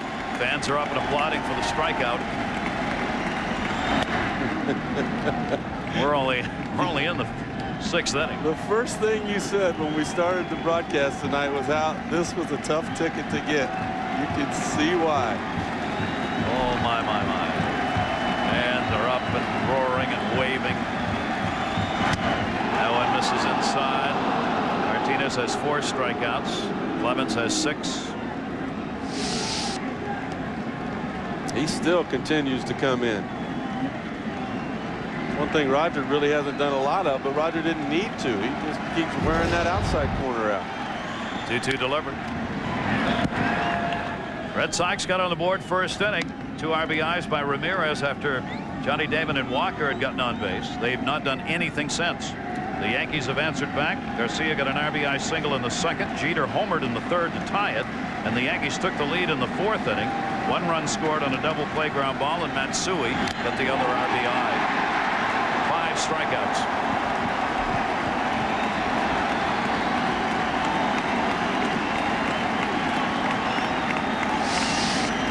Exactly what it is. I mean, this is Muhammad Ali and Joe Frazier. I mean, you struck out 2 of my guys. I'm going to strike out 2 of yours. It's just who's going to land the last punch. Matsui had a big hit off Pedro Martinez. He picked a single up in the 4th inning for an RBI. Matsui got his first hit. He's had off Martinez, or double rather. Takes that one for a strike. He would have had a couple of RBIs on that ball had it not bounced into the stands, keeping Nick Johnson from scoring. He eventually did. Went down that short wall we showed you, and it bounced over. Veritek framed that a little extra, didn't get a call. 1-1. There's David Wells, starter here at Fenway Park tomorrow. That will be interesting. Rivera waiting if needed. Their great saver. He took his shots before in game 2 at Todd Walker. 1-1 delivered. That one to first. Millar. Second 1-2-3 inning in a row, picked up by Pedro Martinez, as both of these pitchers are bearing down. 4 runs, 6 hits New York, 2 runs, 4 hits Boston. We go to the bottom of the 6th. Johnny Damon, 2 for 2. He's had 2 singles, a run scored, and a strike on the outside corner. So Damon's going at it. Red Sox fans hoping this is the year. You got to go back all the way to 1918, and he's got another base hit. 3 for 3 as he punches one to left. Clemens had retired 8 in a row. The last hit came in the 3rd. And that was Damon. Yeah, you change everything, particularly with a power guy, when you can get him out of the windup and into the stretch. Not only will Roger Clemens be in the stretch, but he also has to have some concern for Damon's speed at first base. He was 6th in the league in stealing bases. He gets on with that hit. Red Sox have their 5th hit of the game. They're down by 2. Walker is doubled and flied out. For the Yankees, it is important for Clemens to get through 6. Then they're in perfect condition to set up their bullpen the way they like to use it. They can use Rivera for 2. Bring somebody else in front of him. Clemens gets in trouble this inning. Then it gets a little shaky bullpen-wise.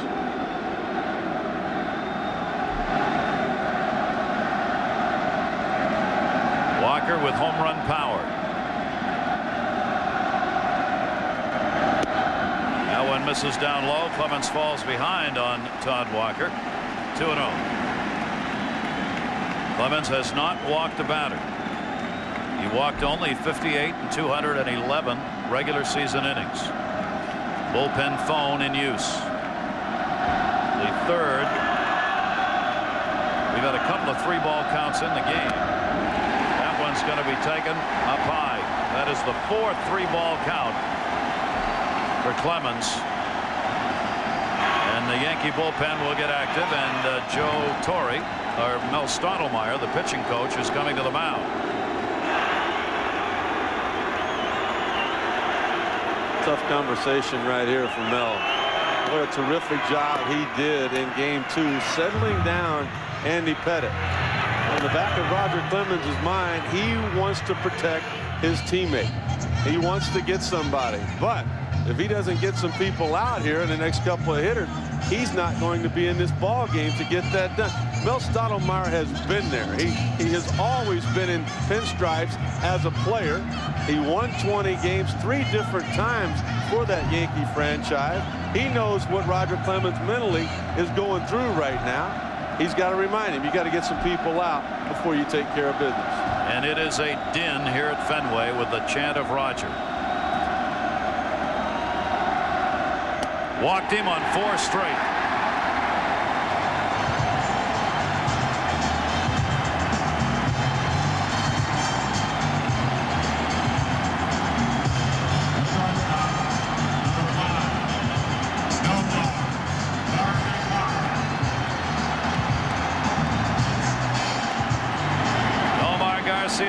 Runners at first and second, and nobody out. This is why you buy a ticket. This is why you buy a ticket. Takes the fastball for a strike. Garcia-Parra, a .359 hitter here at home. 3rd in that lineup. 0 for 2 so far in this game.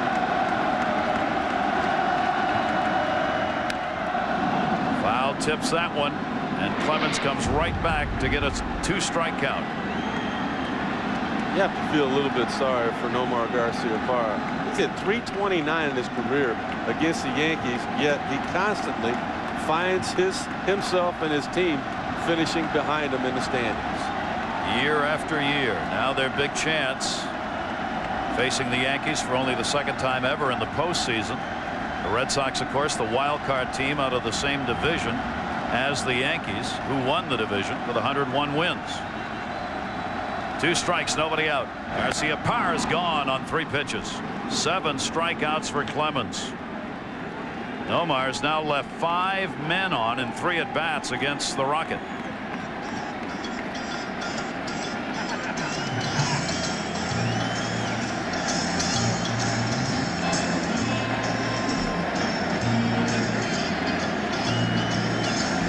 Let's take a look at what caused all the excitement here today and talk about what is intent and what is not. Here's the pitch right now. Take a look at where this one goes. That is intent, no question about it. Now, did the umpires make the right decision or not by not throwing out Roger Clemens and Manny Ramirez? I think they did. Take a look at what happened here. That is not intent. That is close to being on the inside corner.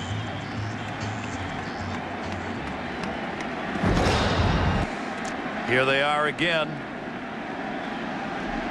As Pedro watches, Clemens again faces Ramirez, who's had a 2 RBI single in the 1st inning and struck out.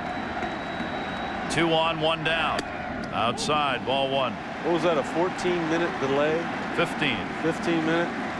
If Manny hits a home run here, I'll bet it comes close to that amount of time for him to get around the bases. Oh, that would do it.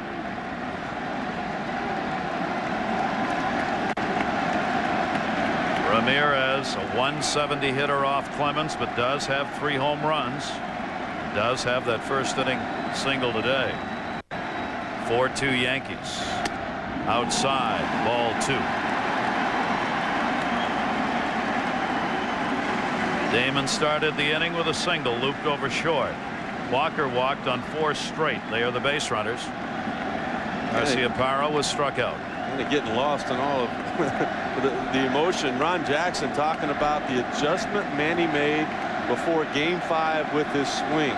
His swing was too long. It had to get shorter, and he was able to do that just in time to hit that 3-run homer. He carried that right into Game 1 when he picked up 3 runs scored. He hit a home run in that ball game as well, along with 4 hits. And you know, that's where pitching coaches and hitting coaches are so important, to find out what's wrong, to have the player have the confidence in you to fix it. Stottlemyre did it in Game 2. Ron Jackson did it in Game 5 against Oakland. He just moved his hands closer to his ear. Because of that, he's able to get to those fastballs that he has always been able to handle. That's why many power hitters in the postseason do not produce. They tend to have longer swings, and in the postseason you're facing great pitching, and you can't get around on it. So that's what we're talking about with Ramirez adjusting to that. 2 ball 1 strike count. Ramirez chases one out of the strike zone. It's 2-2. Still up to 94 miles an hour. Well, Manny's mad at himself because that ball was about 4 feet high. If it's belt high, he could have gotten to it. You take a look. I mean, he outer half the plate. He was thinking about going to right center field with that ball. For the moment, at least, this has settled back into just a great baseball game with big at-bats. 2-2 delivery. That one to short. Played by Jeter. Soriano, double play. And Clemens works his way out of the inning. Points to Jeter in a thank you, and Ramirez hits into a double play. No runs, base hit. Red Sox leave a runner on. They got the first 2 on here in the 6th inning. Could not convert. Pitcher's best friend. 6-4-3. We've completed 6. The Yankees lead it 4-2.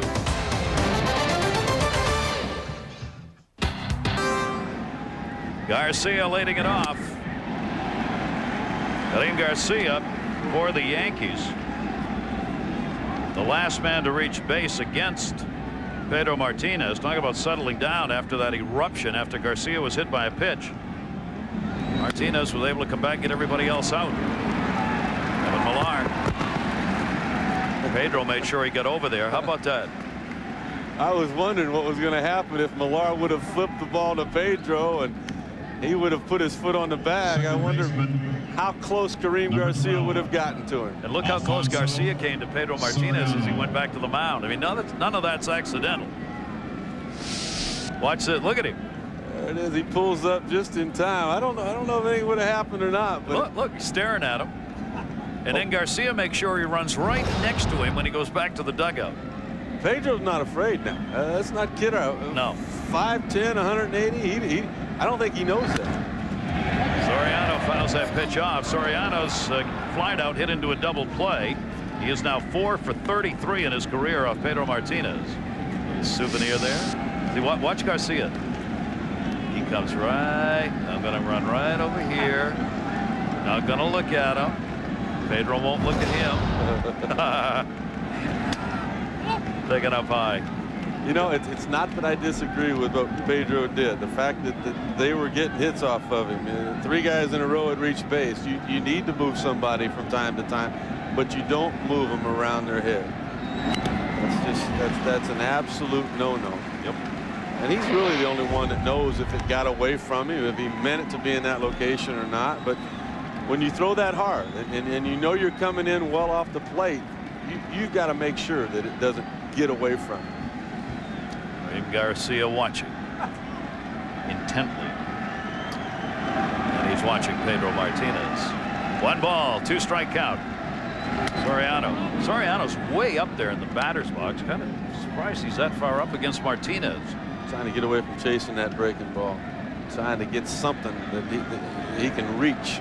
Get the breaking ball before it starts breaking too much. He's 0 for 11 now in this series.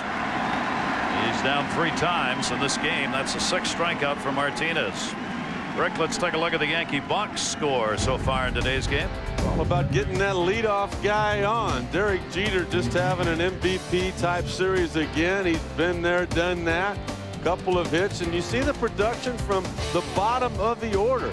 You don't expect that most of the time out of your lineup, let alone against the guy that's on the mound here. Pedro Martinez. 2 down, nobody on here in the 7th inning. Here's Enrique Wilson. Wilson put on the lineup because of the big numbers he has against Martinez. He didn't go around on that, but Martinez has handled him today as he's gone 0 for 3. He's now 10 for 24 in his career against Pedro Martinez. 7th inning here in Boston. This is an enormously important game, obviously, for both teams, but especially Boston. Yeah. Boston can't lose when Martinez pitches in the postseason, because they just don't have a deep enough staff. Well, and the guy they got starting tomorrow for him, John Burkett, has never beaten the Yankees. 0-6 in his career with an ERA over 8. Against David Wells, who's pitching as well as he's pitched all year. Well, and it's David Wells in the postseason, who's 9-2 in his career. 2 ball, 1 strike count. The 3rd. Fine backup play. Got him. Bill Miller to Millar. He was playing in. He had to back up and was just able to haul down a rebound on that one. Looking for a low price on a new Subaru? 7th inning stretch completed. Red Sox need runs, and Clemens is out, and Felix Heredia is in, and so is Aaron Boone. Boone now playing 3rd base. Enrique Wilson out of the game. There's Heredia. Left-hander working against Ortiz, who fouls it off. That's exactly why he came in here. It has gotten a lot colder since the ball game started. We've had a couple of delays. At 41 years of age, you figured that Roger Clemens would stiffen up a little bit quicker than a younger guy. You got 2 out of the first 3 hitters for Boston swinging from the left side. The interesting point to me here, though, is that Heredia's one problem is lack of command with that fastball. Anything gets away from it, we know that there's going to be an ejection involved. Already involved with the Cincinnati Reds and the Yankees this season. You saw him asking the umpire or the umpire actually telling him, I think, that it's all right to blow in your hand. You were talking about it getting cold. Sure. I think that's what that discussion was about. The umpire wanted him to know he could. Fouled off the plate again. Ortiz leading it off. Kevin Millar, Trot Nixon due up for Boston here in the 7th inning. They got both their runs in the first, and Clemens shut them down after that. 6 innings, 2 runs, 5 hits for Roger Clemens. He walked 1 and struck out 7. Ortiz against Heredia. Sox fans trying to generate some offense. Foul back. He's making Heredia work early. Ortiz just 216 off left-handers, 100 points lower than he hit against right-handers. You know, Roger Clemens would have loved to have gone out and just thrown 1 pitch, right? But you can't do that with just a 2-run lead. We were joking between innings. I thought maybe he'd go out there and throw one into the Red Sox dugout at Martinez. That would only cost you a ball.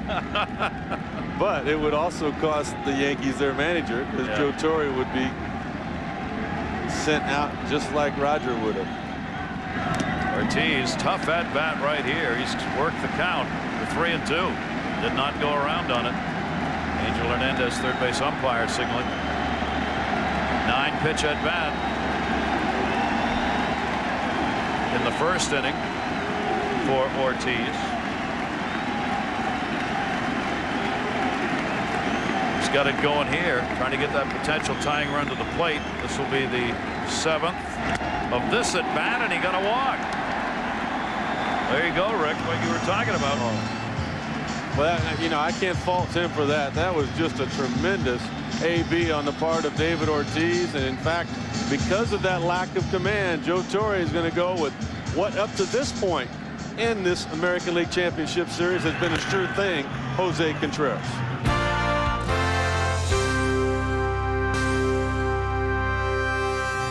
Fenway Park in Boston, the 2 oldest ballparks in Major League Baseball, still involved in this postseason. Wrigley Field, Chicago, and Fenway Park in Boston.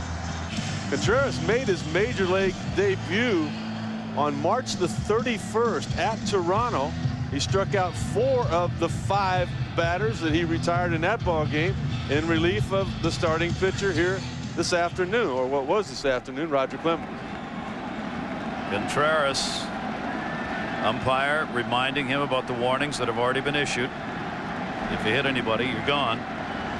Runner on at first base, 7th inning. Way out in front of that one. Kevin Millar has struck out and grounded out. He's 0 for 4 in the times he's faced Contreras this year. Red Sox are looking for the big hit. Stottlemyre with the signs to the catcher, Jorge Posada. No lead at first for Ortiz. Contreras, breaking ball, misses down and away, 1-1. Remember the 2 losses you saw on that graphic for Contreras? Both of them right here at Fenway.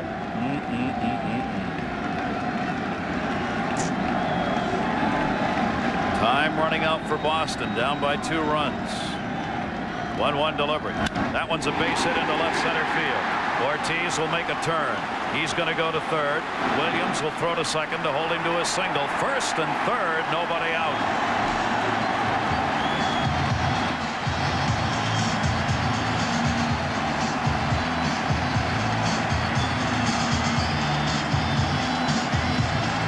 You knew to begin with, Boston Red Sox were going to try to take advantage of the lack of outfield arms by the New York Yankees. This ball was hit hard. Bernie Williams got to it in a hurry. But even David Ortiz, big, slow, not normally known as a good base runner, knows that he could get to third base in that situation. Here comes Boston again. Watch Ortiz. Had to make sure it got past the shortstop, and then look at that. I mean, we could have put a clock on that. That didn't happen real quick, but nonetheless, going into third base standing up. Red Sox have their 6th hit. Mel Stottlemyre wants a timeout. He's hollering to his catcher, Jorge Posada. First and third, 7th inning, nobody out. Last inning, first and second, nobody out, and the Red Sox didn't score.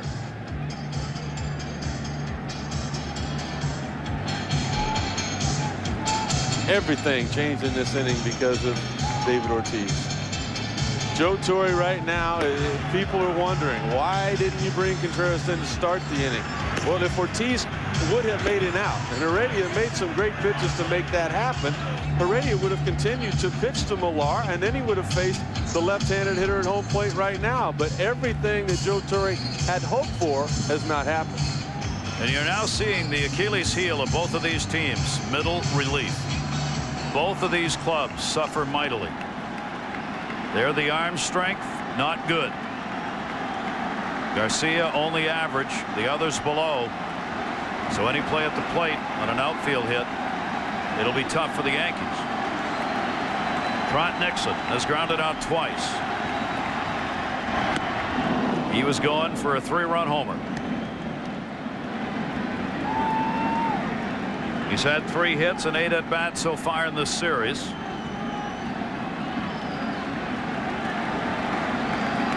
Heredia looking on, responsible for one of the base runners. Contreras taking over, giving up the single to Millar. Runners off first and third. Breaking ball in the dirt. Good stop made by Jorge Posada. Yeah, it really was. Keeping that tying run out of scoring position. Unless you talk to Grady Little, he thinks they're in scoring position when they're at first base. There's a split finger fastball. You can see it tumbling in, catching the corner of the plate. That really was a terrific block by Jorge. Let's go Red Sox is the chant. Trot Nixon takes the pitch for a strike. And he's behind on the count, 1-2. I think if there were 2 guys that Contreras would not want to face in the lineup, one's at home plate, one's in the on-deck circle right now. Combine the 2 of them that he's got to get out. 3 for 3 against him. Red Sox have struggled to get a big hit. 5 for 19 in this series with runners in scoring position. That one to second base again. Soriano, Jeter, another double play. And the Red Sox cannot find key hits. A run scores. Ortiz makes it a 4-3 game, but there are now 2 down.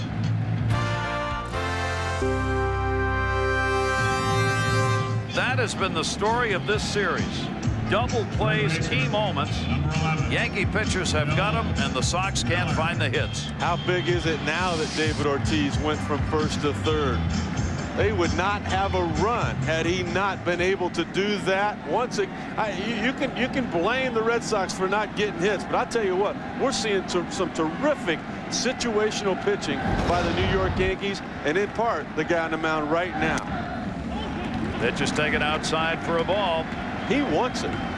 Joe Torre said he could see it in his eyes when he came into the ball game. It's just a different look. It's a confident look. He's pitched out of the bullpen before when he was with the Cuban national team, but this is a little different story over here. He has really come on and become a very important piece of this Yankee team. League's leading hitter, Bill Miller, has had an 0 for 2 in the ball game. He's picked up 2 hits and 11 at-bats in the series. 1 ball, 1 strike count. Now the bullpen of the Yankees can just stand around and watch. If they can get through this thing, they can go to Rivera. For 2 innings, they've got a 1-run lead. Base is empty. There's Rivera. Swung on and missed. I doubt that Joe Torre will do that. I think he likes what he's seeing right now. Leave Contreras in. At least run him back out. You get Mariano up and moving down there, but he said he would have gone to him for 2 innings in game 2 because of the off day following that. We're playing back to back here this weekend. 1-2 delivery on the way, foul back. It's going to be interesting. This series could be affected by the weather. It is not a good weather forecast for tomorrow or Monday. There's some cold, wet weather due into Boston after a beautiful day today. Now, that remains to be seen, and you can't do anything in a ball game based on what you think the weather's going to be. That pitch is taken outside. Contreras trying to get him to bite on 1. 2 ball, 2 strike count. Heredia is responsible for that run that scored. There was no RBI on that, so Heredia pitches no part of an inning, gives up a walk, and that walk Ortiz scores. 2-2 delivery on the way, and that's high. 3-2.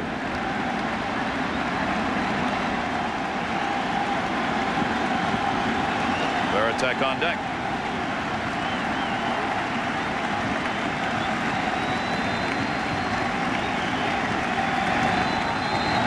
pitch in this game.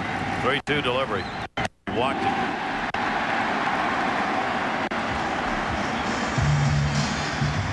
You figure no problem, right? The number 9 guy is coming up. No big deal. This number 9 guy has hit 25 home runs during the regular season. He hit a home run in the 6th inning of game 2. He's been a hot bat. 300 in the postseason. Jason Varitek. Checking the book to see who has done what against what pitchers. Joe Torre, Mel Stottlemyre. With a runner on at first, 2 down, 7th inning, a 4-3 Yankee lead. Varitek's another one of these Red Sox hitters that loves playing at Fenway. 305 at home, 242 on the road. 13 home runs here, 12 on the road. He aims for that wall for doubles. Contreras. Outside, ball 1. Even though it came from the other side of the plate back in game 2.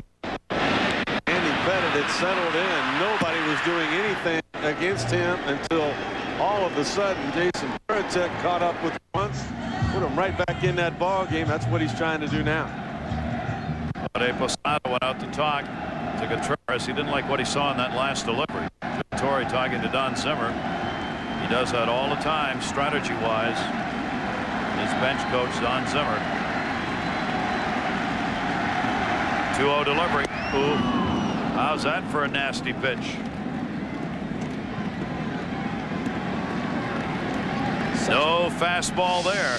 Such good arm action. Take a look at it. It comes right out of the exact same slot that his fastball does. But the fingers are spread. It's an off-speed pitch. Late, hard, downward movement. Varitek bloops that one. Down the third base side, Boone. He's got it. Aaron Boone makes the play, and Varitek is retired. 1 runs, 1 hit. No errors, and 1 left on base. It's 7 complete. Derek Jeter, 3rd inning, put 1 over the monster. He'll be leading it off when we come back.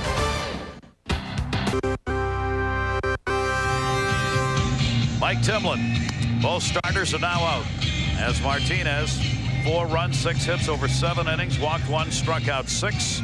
Timlin on in relief. Well, the whole key to this series so far has been Jorge Posada. He drove in a run in the first game, 2 RBIs in the second. He's not driven in any now, but he has scored 2 runs tonight, and it has been turned over to the bullpen. We thought it was a battle of Cy Young Award winners. Well, there's a lot more to this story to be told. There has been a battle, all right. Derek Jeter's leading it off. Jeter up here in the 8th inning, a 4-3 game. The Yankees on top. Jeter tied the ball game up at 2-2 back in the 3rd with his 2nd postseason home run of the year and the 13th of his career. He's now gone 2 for 3 in the ball game. 3 hits and 12 at bats in the series, and a very strong postseason .346 average. Mike Timlin with a 1-strike count. Timlin does not walk anybody. 9 walks in 83 innings. He had the best ratio of walks per innings pitch of any major league reliever. Almost 0. Pitch is taken down low. 1 ball, 1 strike. Derek Jeter back in the 3rd inning.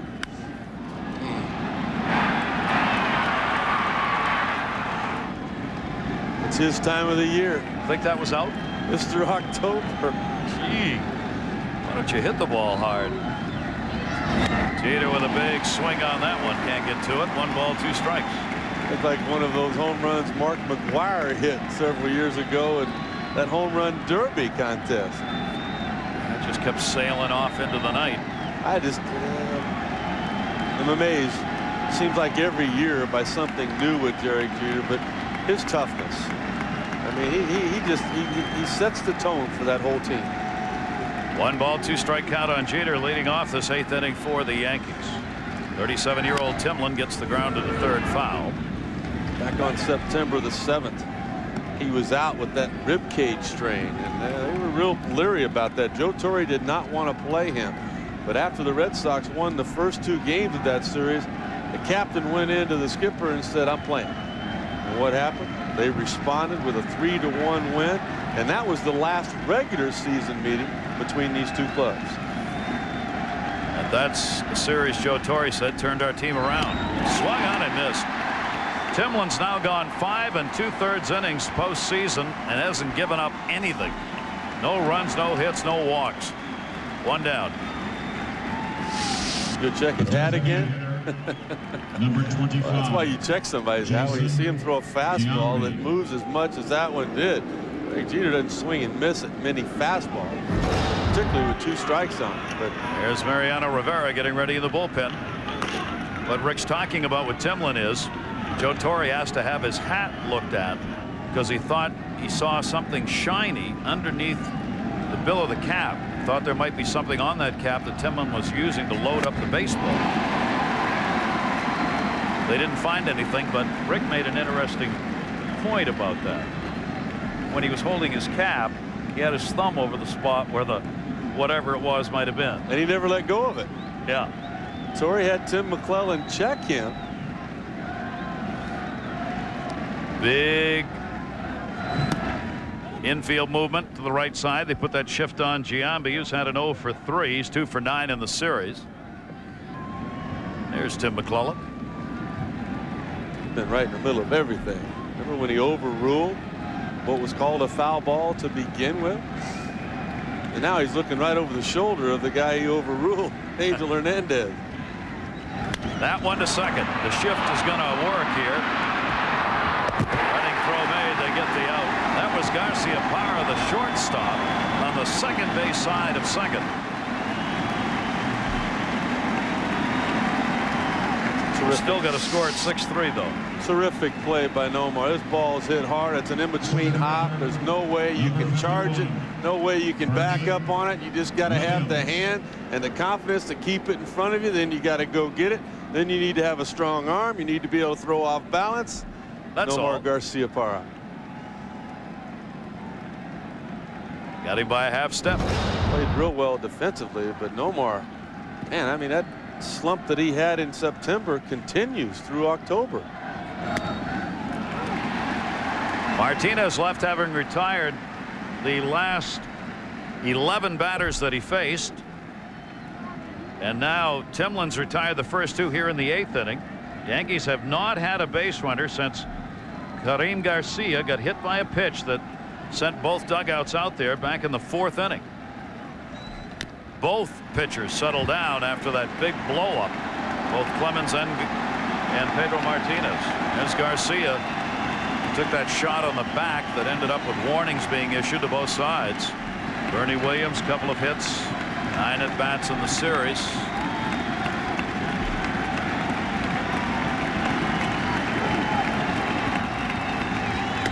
Pitch is taken up high. Williams hitting .381 coming into this game in the postseason. After struggling most of the season, just not being healthy, shoulders, knee problems, he looks healthy. A 4-3 game. The Yankees on top. 1 ball, 2 strike count. Strike 3 called. Timlin continues his mastery in the postseason. But now the Red Sox have got to find some offense. They are down by just a run. And they will have the top of the order coming up against the man you do not score against, Mariano Rivera. Optimum. The Red Sox now needing some offense. The Yankees with a 4-3 lead, looking to take the lead in this series. It is knotted at 1-1 in the series. And here he is with a capital H. You think the Boston Red Sox media people don't understand that? They are blaring over the loudspeaker system Bruce Springsteen and Born and the USA. 2 of America's treasures got together this summer when the boss, Bruce Springsteen, not the boss, George Steinbrenner, performed here at Fenway. First concert in the history of this wonderful venue. They're trying to put the hex on Mariano Rivera. Bottom of the 8th inning. Johnny Damon, Walker, Garcia-Parra to follow.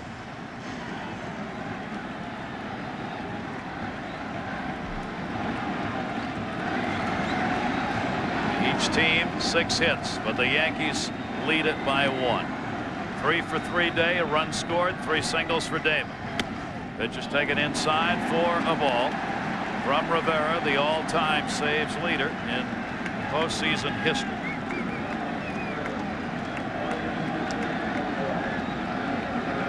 Just so tough to get anything off. That's a strike. Mariano Rivera normally going to throw that hard cutter in on the hands of left-handed hitters, but when I look at the outfield defense, Bernie Williams shading a little bit towards left center, and Garcia all by himself in right field. You might think he might go against his book and go away. Pitch is inside. Well, that's a long way out there to right field, isn't it? And when you got the speed of Johnny Damon, you're giving up an awful lot in that area out there. A little bit surprising to me. Rivera, 2-ball, 1-strike count on Johnny Damon. And a chopper. Rivera, fine play to get the out to Nick Johnson. Maybe the best athlete on their team. That ball goes by him. It's an infield hit. You talk to the players, you talk to the coaches, and they marvel at Mariano Rivera during batting practice shagging in center field. Well, he's not in center field now, but look at the range he had getting to that ball. If it gets past him with the speed of Johnny Damon, he had his 4th hit of the night. Rivera has won 6 games, lost 1, and has 27 saves. In 56 postseason games, the opposition has hit 179 off him in 56 games. Todd Walker.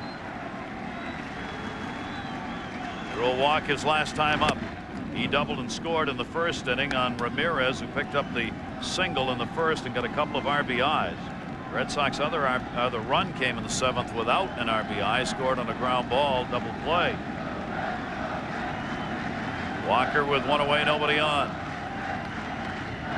Takes that to left field near the wall. Matsui backing up. Matsui has room and makes the catch.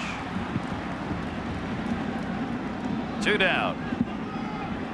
Pitch hit appearance back in game 2 by Todd Walker off of Mariano Rivera might have just helped him. He went to the opposite field in that ball game with a base hit. He came back, and you just don't even expect the ball to be hit that hard off of Mariano. He's been so good. Nomar Garcia-Parra, what a struggle he's in right now. He's had an 0 for 3. He's 2 for 12 in this series, just 250 in the postseason, and he's stranded 5 today in this game. Fouls that one back. He came up with 2 on in the 1st inning and struck out. A runner on in the 3rd inning, hit into a fielder's choice.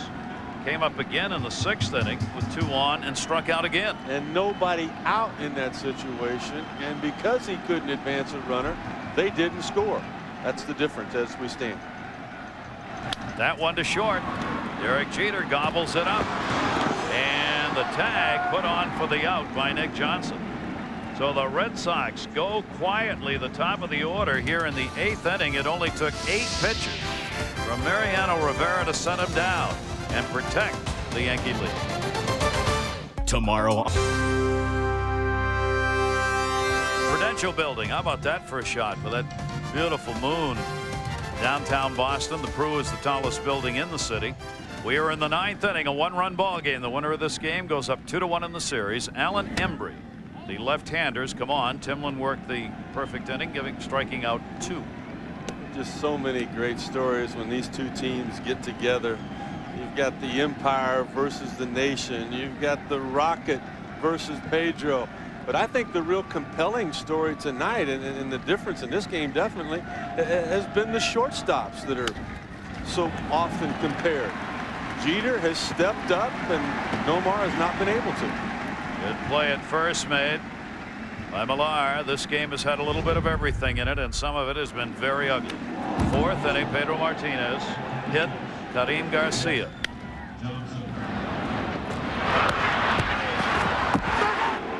Pedro Martinez hitting ground balls when he needed them. They got angry about it. Roger Clemens had to talk it over with the umpires. Warnings issued. Came a little too close for Ramirez.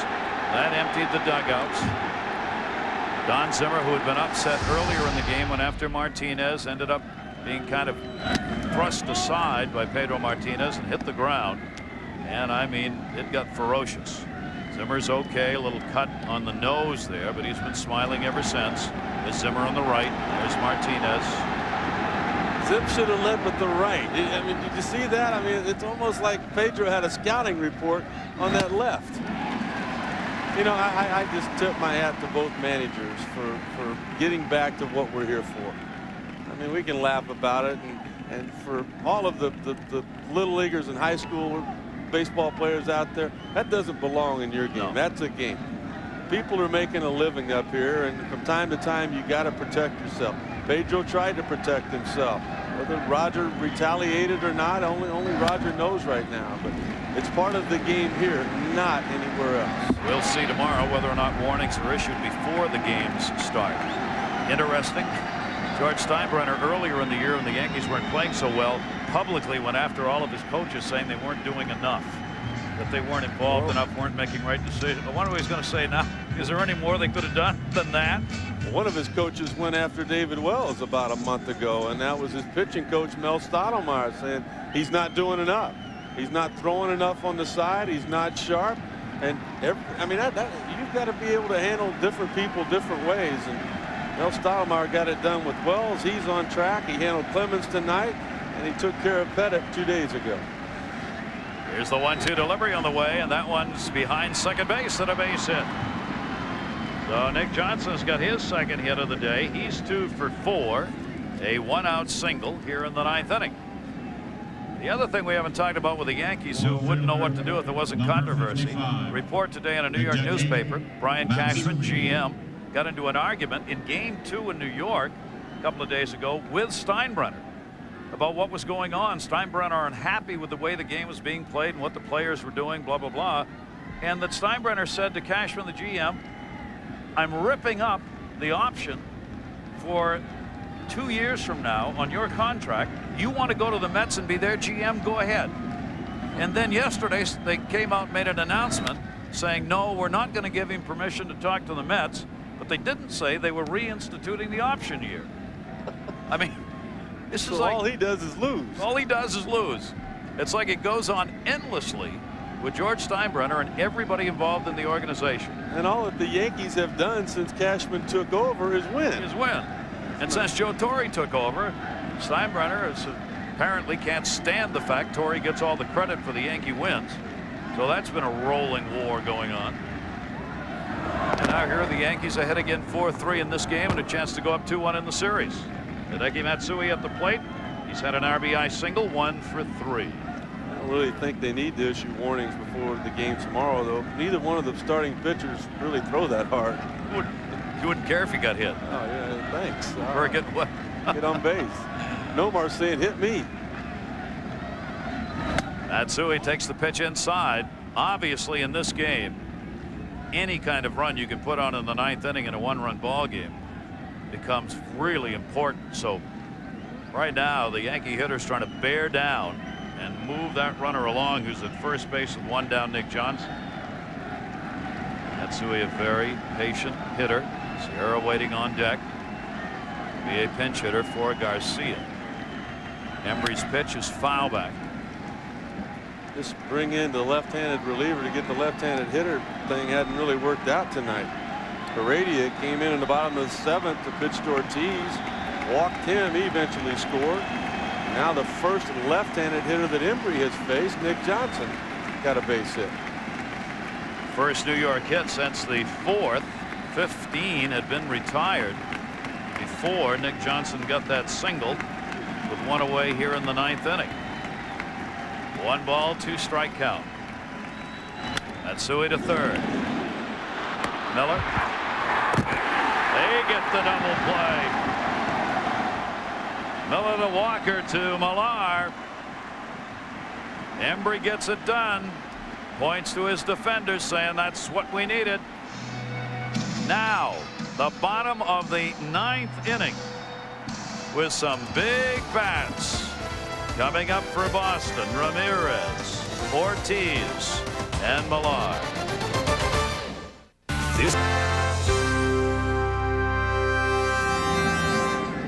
It just won't stop in this game. Between innings, there's Karim Garcia. He jumped into the bullpen, has hurt his hand. Jeff Nelson was in the bullpen, and someone in civilian clothes was in there. There's Garcia going over the wall. Someone in civilian clothes was in there, and Nelson was in a fight with him. Now, we think, because we had a chance to see the civilian who was in there, that it was someone employed here at the ballpark. And we're not sure whether Nelson mistook the guy for someone who wasn't supposed to be there and ended up getting in a fight with him because he had on a staff shirt. And even though they're holding him up right there, they never put the handcuffs on him. No. As if he did something wrong. I think it might have been a security guy here at Fenway who was mistaken by Nelson as being a fan jumping into the bullpen. He's got the grounds crew thing on his shirt. And see, they let him go right there when they realized who it was.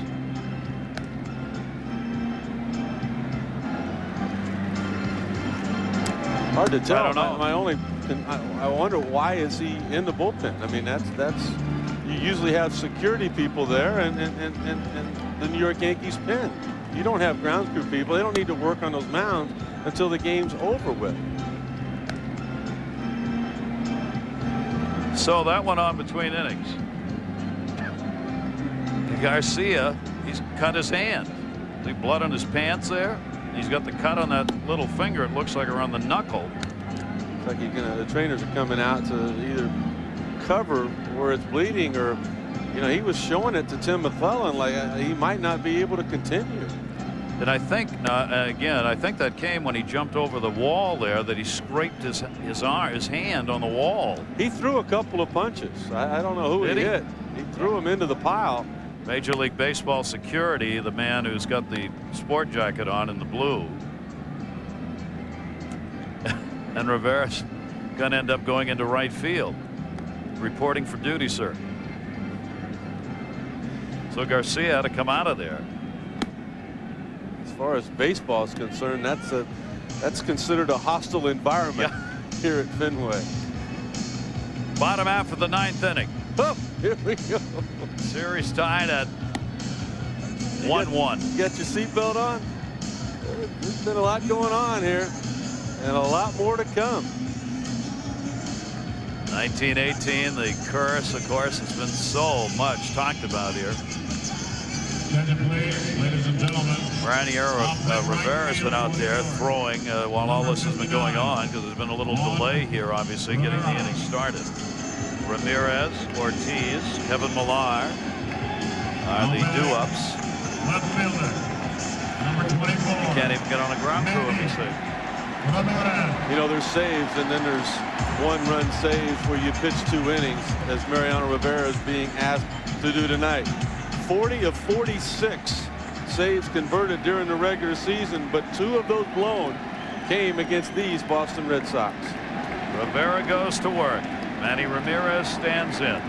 Ramirez is 5 for 27 off Rivera with 1 home run in his career. That's down low for a ball. Ramirez singled in. The Red Sox 2 runs in the first inning. The other was added in the 7th without an RBI. Rivera retired the side in order in the 8th. 21 of 27 postseason saves have been for more than 1 inning worked. Ramirez, Nick Johnson. Rivera covers, and there's 1 down. Keep in mind, Roger Clemens could be the winner in this his final game ever to be played here at Fenway. Pedro Martinez could be the loser. He had never lost, has not lost a postseason game 4-0.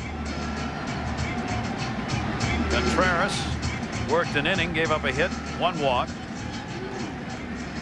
Heredia charged with a run after he walked the only batter he faced. Clemens went 6, gave up 2 runs, 5 hits. David Ortiz. 0 for 2 and a walk and has scored a run. Big numbers against Mariano Rivera. Limited at bats though. Ball 1 inside. And even though he's asked to throw 2 innings tonight, limited pitches. Only 8 by Mariano Rivera in the 8th inning. It only took a couple to retire Manny Ramirez. Red Sox fans, that's not a hopeful look right there. 1-0 delivery. Inside ball 2. Yankees have been solid pitching, starters in particular. They've not made an error defensively. They've been better than they were during the regular season. The Red Sox big bats quieted by outstanding starting pitching in this series. And Rivera. Oh, what a catch made by Nick Johnson. He was guarding the line in foul territory. He takes the liner, and Ramirez is out number 2. Right on top of the line to keep the extra base hit from happening in that location. The only reason he was able to get to that ball that was about 5 feet foul.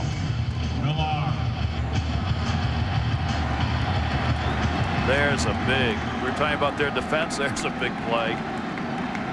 Big bat. Get Ramirez's bat out of there, and that Nick Johnson play. 2 down. Millar. Strike on the outside corner. A single and 3 at bats. 2 down. The Red Sox with only 1 out to work with in this game. Millar 3 for 8 with a home run. Lifetime off Mariano Rivera. Rivera goes inside with that one. 1 ball, 1 strike. One thing that he's done more and more the last couple of years, we think of Mariano Rivera, we think of all cutters. That was a 2-seam fastball that ran in on the right-handed hitter. So he too has added another weapon. 1 ball, 1 strike. Fouled it back. There it was again. Talked about where Johnson was playing. Boone's at third base is way over there too, guarding the line on a right-handed hitter. How do you hit him? Watch the movement. Does it cut? Does it run back across the plate like a cut fastball does? No, it continued to run in on the right-handed hitter. Does he ever throw strikes, Rick? Oh, there's no such thing as automatic or perfection in the game of baseball. But Mariano Rivera is as close to it as you can get. That one off the glove. He's only thrown 17 pitches to this, the 6th batter that he's faced since coming into the ballgame. He has retired all 5. Brady Little's Red Sox down. Torres Yankees a chance to go up in the series. Why not have 3-2 in the 9th with 2 down? In a 1-run ball game. In a 1-run ball. Between the Empire and the nation. 34,209 in this packed Fenway Park. 3 balls, 2 strikes, 2 down. Center field. Bernie Williams.